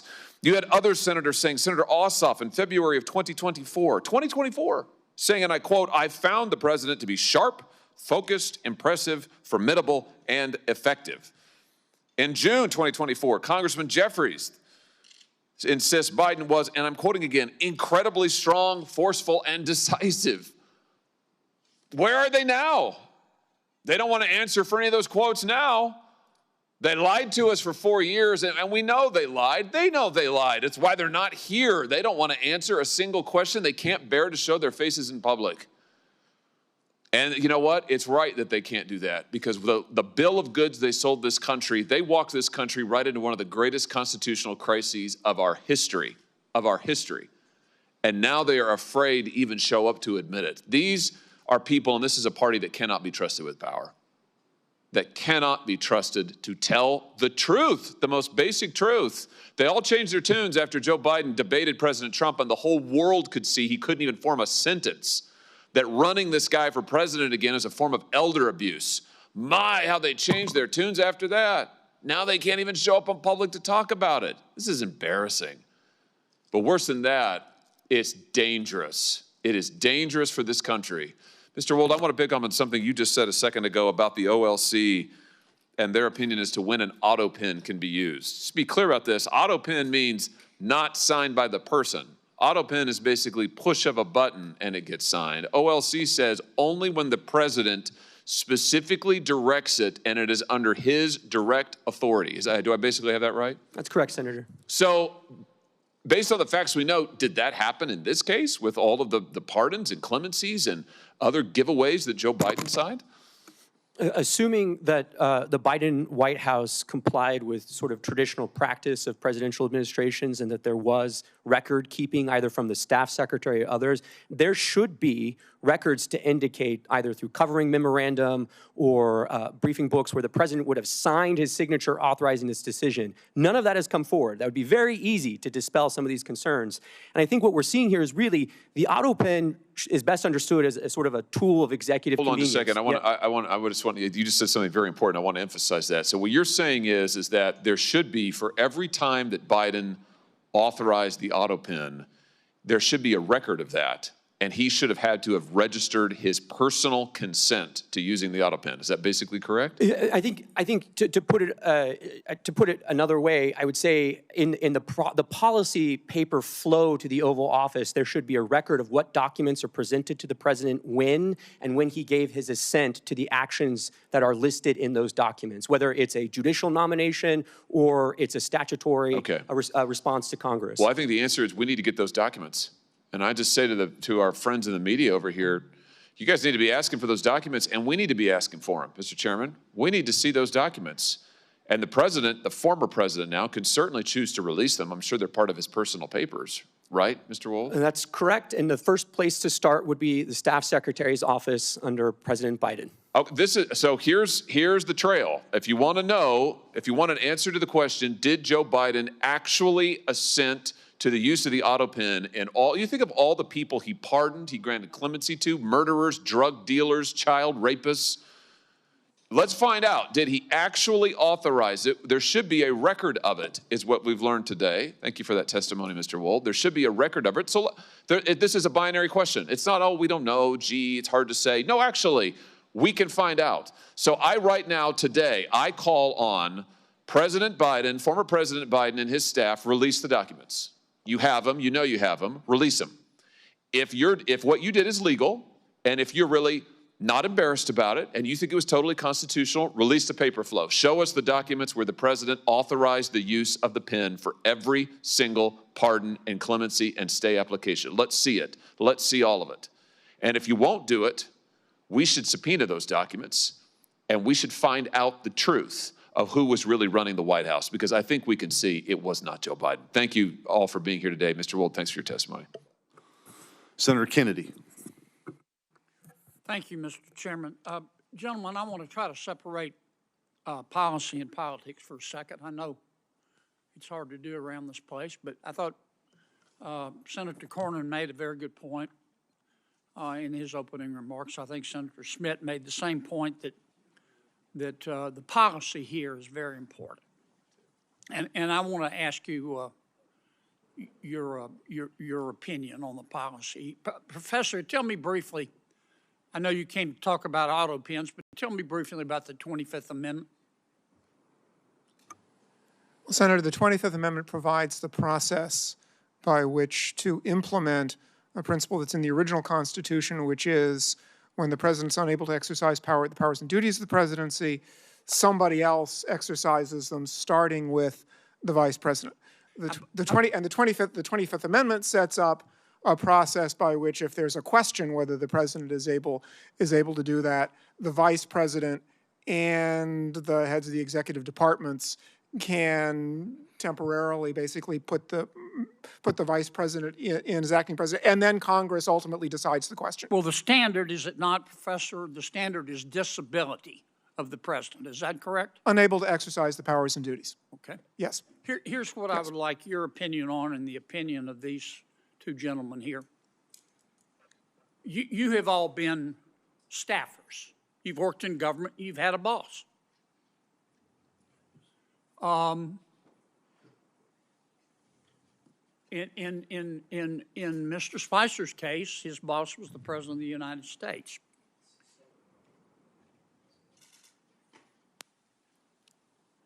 Let's suppose the President, you were using your experience as a staffer.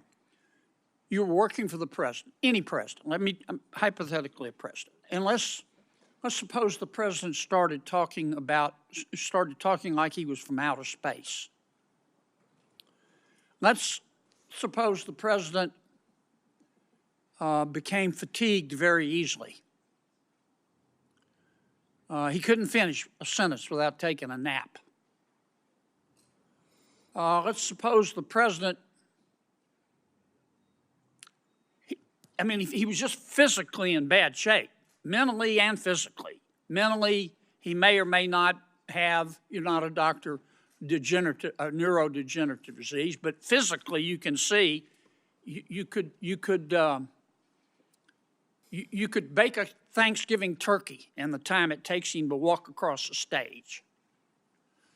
What do you think, as a member of his staff, what do you think is your moral obligation to say, wait a minute, the president can't do the job anymore? I know you're loyal folks. You believe in your president, this president, whichever president. I'm speaking hypothetically. You're loyal. You want to be a good staffer, but you also have a moral obligation. How do you reach that decision, Professor? And I'll go to each of you. Senator, I think the first thing you would have to do in a situation like that is exercise your own judgment. How serious is this problem? Because everybody has moments when they lose focus, it happens. But if somebody thinks this is a really serious problem, I think the first thing to do is the most difficult, which is to say to the president, because the 25th Amendment also provides that the president can say, I'm unable to exercise the powers and duties of my office. And suppose the president That would be extremely says, difficult, but I think it should be done. Look, trust me, I can. And it's clear to you that he has neurodegenerative disease and he can't. What do? Do you have a moral obligation as a staff member to go to the American people and say, we've got a problem here, it may cost me my career?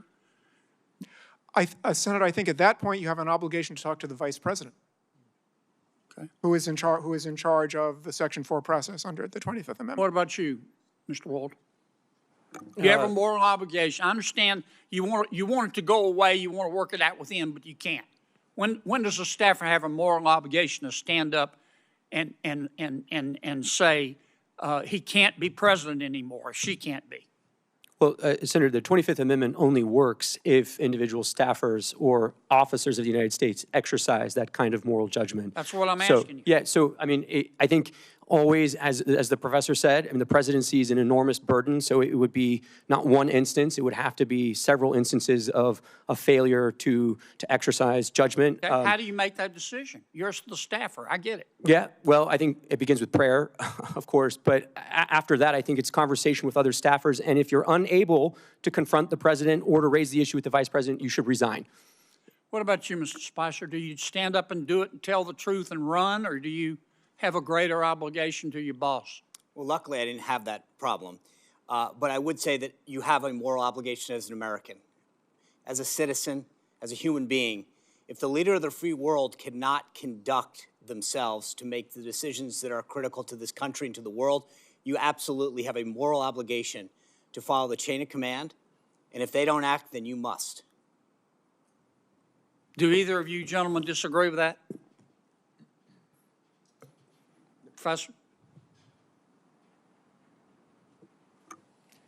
Senator, I think acting means talking to the people who have the responsibility or in a position under the Constitution to do something. You don't about the agree with situation. Mr. Spicer?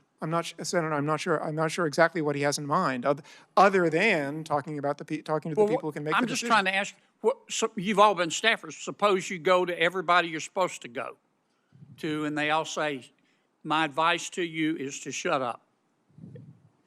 Do you have a moral obligation as a staffer to say, look, this person can't be president of the United States. It isn't policy. He physically can't do it.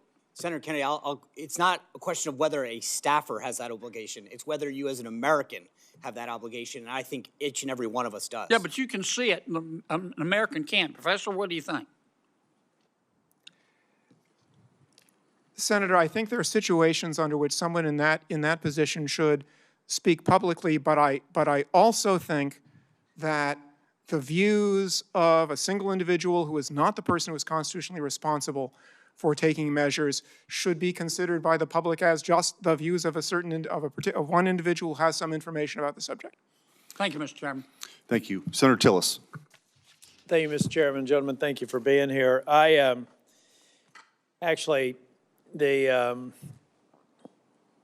the fact that this is in the past kind of reminds me of that scene in Lion King where Rafiki, the andro, hits Simba on the head and said, doesn't matter, it's in the past.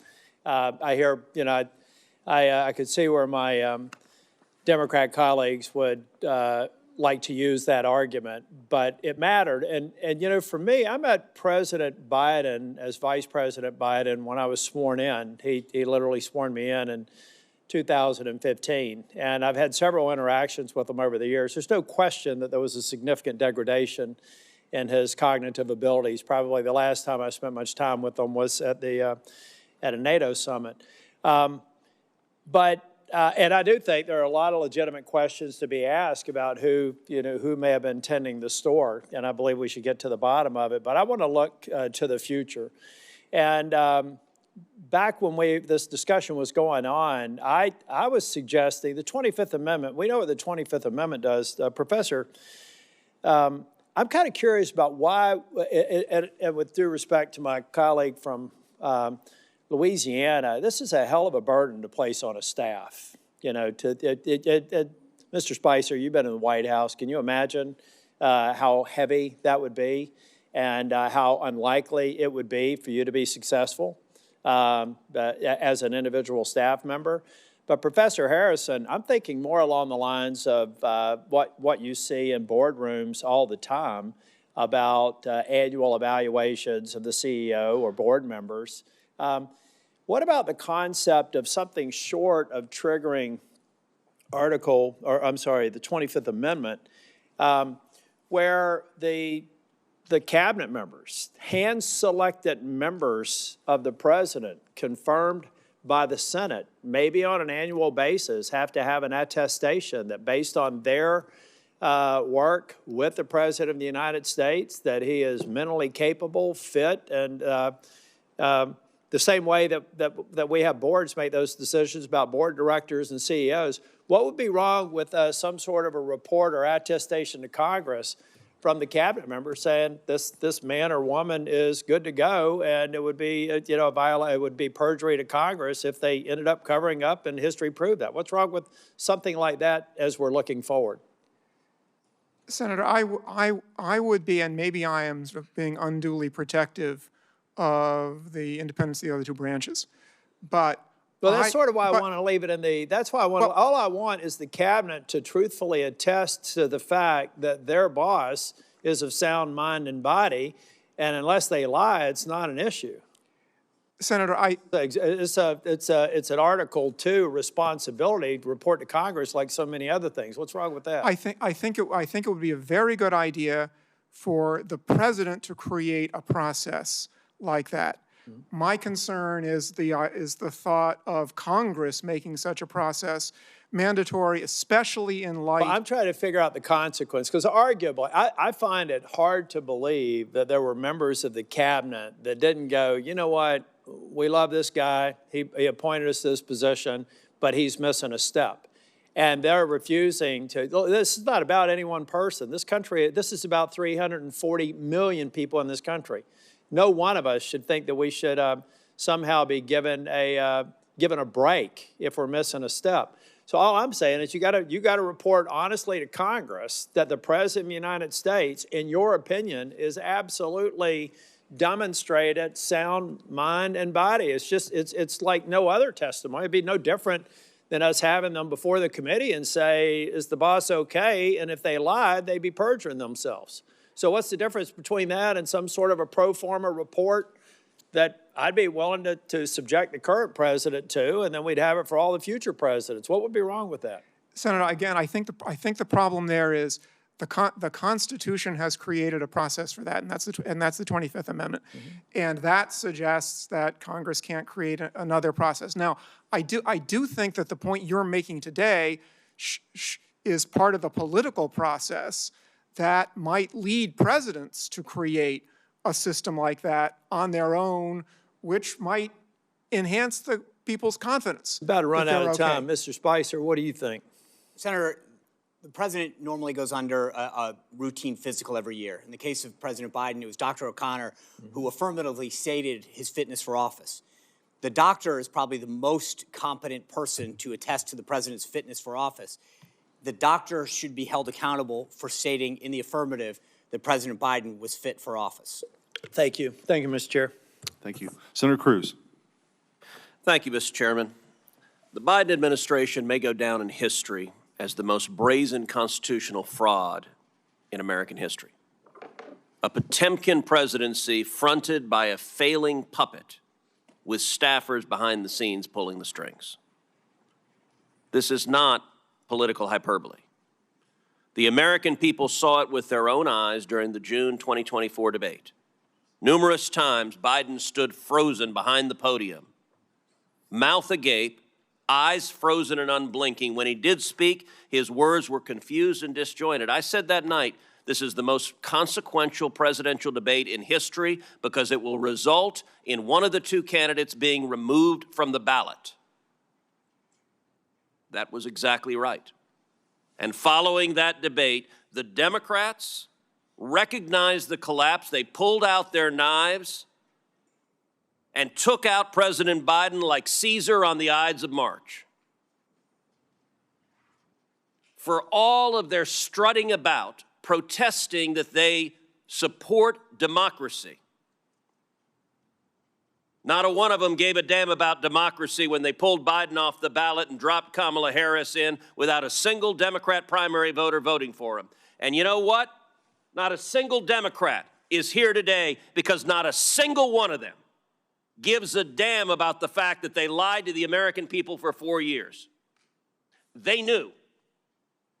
Every one of them knew that Joe Biden was mentally not competent to do the job. The White House press secretary, she knew when she stood in front of the American people and lied over and over and over again. And they're not here because they can't defend themselves. It wasn't a surprise.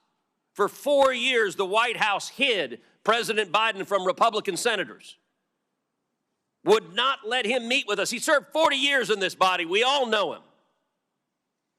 And they deliberately lied. And by the way, Jake Tapper had a bombshell book exposing the incredible scandal that Biden's mental decline was covered up by Jake Tapper. There's a Yiddish word, chutzpah. And that truly is chutzpah. How dare we lie and cover up what we all knew? Now, I have been asked literally 1,000 times by Texans, who was running the country? And I'm going to give you the most terrifying answer. I don't know. I genuinely don't know. And not a single Democrat here cares. The most telling proof of Biden's decline came with the signature of the president, the symbol of executive authority that was outsourced to a machine. Mr. Wold, you're a lawyer who served in the White House counsel's office. You understand the gravity of presidential action. Does the president's signature carry legal and constitutional weight under Article 2? Yes. Is the act of signing an executive order or signing a law or granting a pardon a delegable duty of the president? So in that opinion in 2005 from OLC, they said essentially that an Autopen could be used by a subordinate, but the president's determination as to sign the document can never be delegated. Can that authority be transferred to a staffer or a machine without the president's explicit authorization? Never. And if you look at the statistics are stunning. In 2021, President Biden issued 78 executive orders. None were signed with an Autopen. That first year of the presidency, Biden, I suppose, was relatively lucid, and 78 executive orders he signed by hand. The second year, however, we see the Autopen emerge. The first Autopen executive order was issued on July 15th, 2022. After that day, 100% of the executive orders issued in 2022 were signed by an Autopen. In 2023, Biden issued 24 executive orders. 16 were Autopenned. In 2024, Biden issued 19. 14 were Autopenned. In 2025, Biden issued 14 executive orders. Every single one was Autopenned. Mr. Wold, let me ask you as a legal matter, if there's a law that's passed both houses of Congress and it goes to the White House, and a staffer autopens signing that law without the president's authorization, is that law legally passed and signed into law? No. If an executive order is issued and a staffer autopens it without the president's authorization, is that executive order legally binding? No. And if a pardon is issued from the President of the United States and a staffer autopens it without the President's authorization, is that pardon legally binding? No. Under the Biden White House, the ceremonial song, Hail to the Chief, was effectively replaced with Hail to the Pen. And it was an outright assault on democracy. And every reporter covering this ought to ask, why doesn't a Democrat care? We heard about the moral responsibilities of a staffer. How about an elected senator who knows damn well that if we get into a war and Iran is preparing to fire a nuclear weapon at the United States, that the commander-in-chief is busy playing with his Jell-O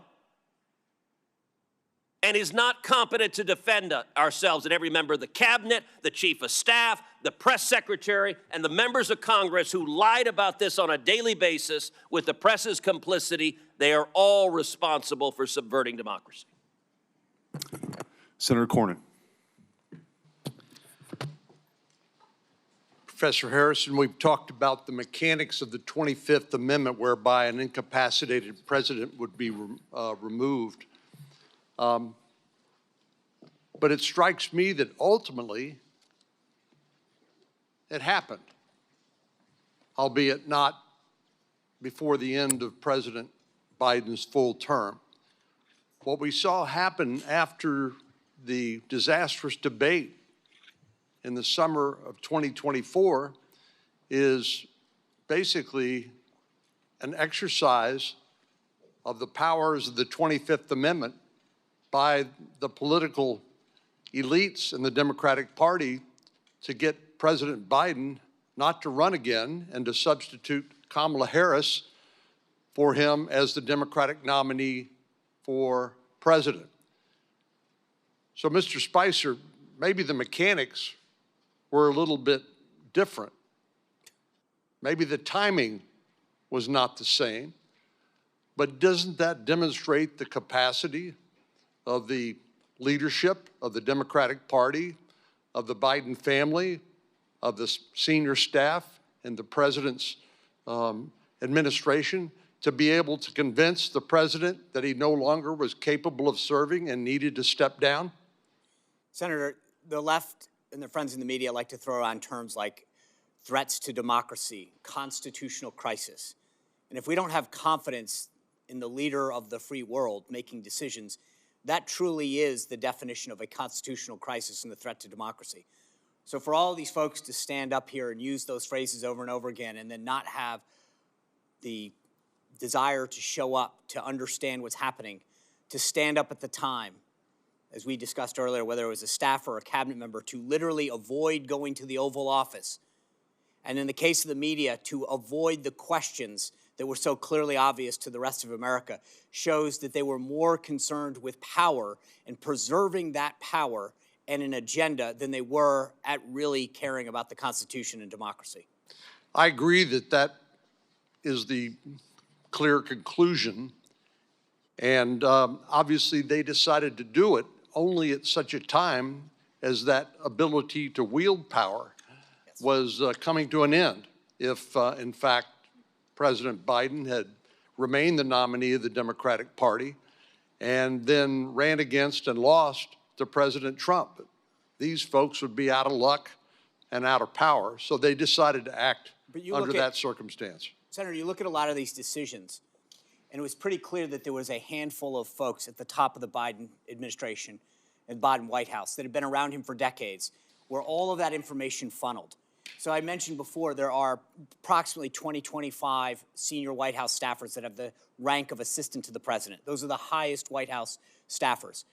I would bet that only a handful of them ever interacted with President Biden on a daily basis. The rest of them had their communications funneled through other people. If the press secretary, the communications director, whose job it is to speak on behalf of the principal in lieu of them being able to talk or communicate, don't have access to those individuals at the senior most level, then what good are they? And I would argue that while many times we heard people in the press and on the left accuse the Trump White House of quote unquote lying, for them to go out there and talk about the president's stance on issues, what President Biden thought or didn't think on a personnel issue, a policy issue, when in fact they had never spoken to him, is in fact the epitome of lying. One of the most consequential actions or inactions of the Biden presidency during 4 years was his failures to secure our southern border and to deal with illegal immigration. I have in my hand examples of the Biden immigration proclamations and executive orders, and there are a lot of them, as you know.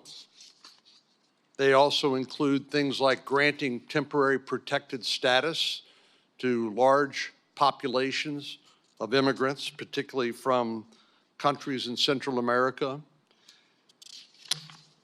rescinding Trump administration policies when it came to enforcing our laws at the border, granting parole, which is essentially a permission slip to enter the country in a way that would otherwise be illegal. And Mr. Chairman, I'd ask unanimous consent that this document be made part of the record as an example of the sort of consequential border security and immigration-related measures that President Biden purported to sign. Without objection. Mr. Wald, I do want to follow up on a couple of things with you and Mr. Harrison and also Mr. Spicer.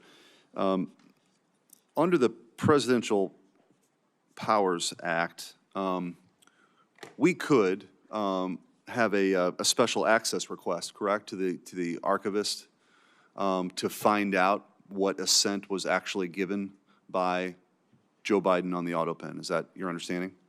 If they kept records, right. Yes. Right. Well, I think that will be something we will be pursuing. Professor Harrison, I wanted to ask you, sort of on the Article 1 branch's role, and I think I understand your concern when you say the president could do something. You're dealing with sort of a separation of powers issue is sort of what I'm reading into that. So the Article 1 branch can impeach for high crimes and misdemeanors. Should the Constitution be amended, in your view, to deal with this incapacitation? So impeachment would be a vehicle beyond just the 25th Amendment, but impeachment would be a vehicle to deal with these issues. Senator, there's a long-standing question about whether impeachment is appropriate for inability. There's been questions right at the beginning of the Republic about a couple of judges who were in very poor shape. Not that they'd committed crimes, they were impeached and removed, and there were doubts as to whether impeachment was appropriate for that because there was their problem was age and inability. So you're absolutely right that there's a doubt right now whether the impeachment process, and it goes back a long, long way, whether the impeachment process is a way of dealing with inability as opposed to misconduct. It's clearly primarily directed at misconduct, and I think that if members of Congress are thinking about an additional constitutional amendment, and maybe they should be, they should think both about adapting the impeachment process to inability, which, as I say, right now it's not clear it's properly used in those situations, or creating yet some other political process to deal with presidential inability if lawmakers think that the political process that's in Sections 3 and 4 of the 25th Amendment is inadequate. The last thing I'll say, just as a policy matter, and this is not speaking on the legal question, I do think it's important that any decision about presidential inability remain something that's decided by politically accountable people, that it's treated as a political decision. It can't just be a technocratic decision. Mr. Spicer, you've criticized the corporate media and legacy media folks for sort of lying down here or being complicit because of their, whether it's Trump derangement syndrome or whatever the reason was. Who specifically do you think gets a gold star for lying most profusely and just sort of continuing to cover this up over the years? Sir, that would be like a photo finish. There'd be a lot that would probably right there at first place. They're all culpable. I mean, I read some of the headlines to the committee earlier, the Washington Post, CNN, NBC, where they, without evidence, to use their phrase, went after President Trump's physical and mental acuity, and yet failed to ask similar questions of the White House press office publicly. They failed to cover the stories. I don't think that there's a winner. I think they're all losers. Thank you. And then we'll sort of wrap up here with Professor Harrison and Mr. Wold. So moving forward, we mentioned maybe possibly amending the Constitution or further exploring whether incapacitation is an impeachable, if impeachment's a remedy. What other, in your experience, what other things moving forward could be done to make sure that this scenario that we saw play out over the last 4 years never happens again? Senator, I think the most important thing that can be done is something you're doing right now, which is draw public attention to this problem, and so give presidents an incentive to take steps that will reassure the people that they are sound and able to perform their functions. Mr. Wald. I would agree with the professor and just add that there should be some accountability for the staffers and the officers of the United States who acted to conceal and to cover up the president's incapacity from the American people. One other issue that's tied up in sort of this bundle of incapacity, impeachment, is also succession, and that's something so many have written about extensively over the years. We are very blessed that we have never had a double vacancy with the president and the vice president, either because of terror attack or misconduct. That's something that legal scholars have said for many decades, that Congress really has to work on that. And I would add, yes, in fact, that's something you all should take up with some seriousness. May I say spontaneously, yes, please. Okay. Well, I want to thank the witnesses for your testimony here today. Written questions for them may be submitted for the record until June 26th at 5 p.m. And with that, this hearing is adjourned. Thank you.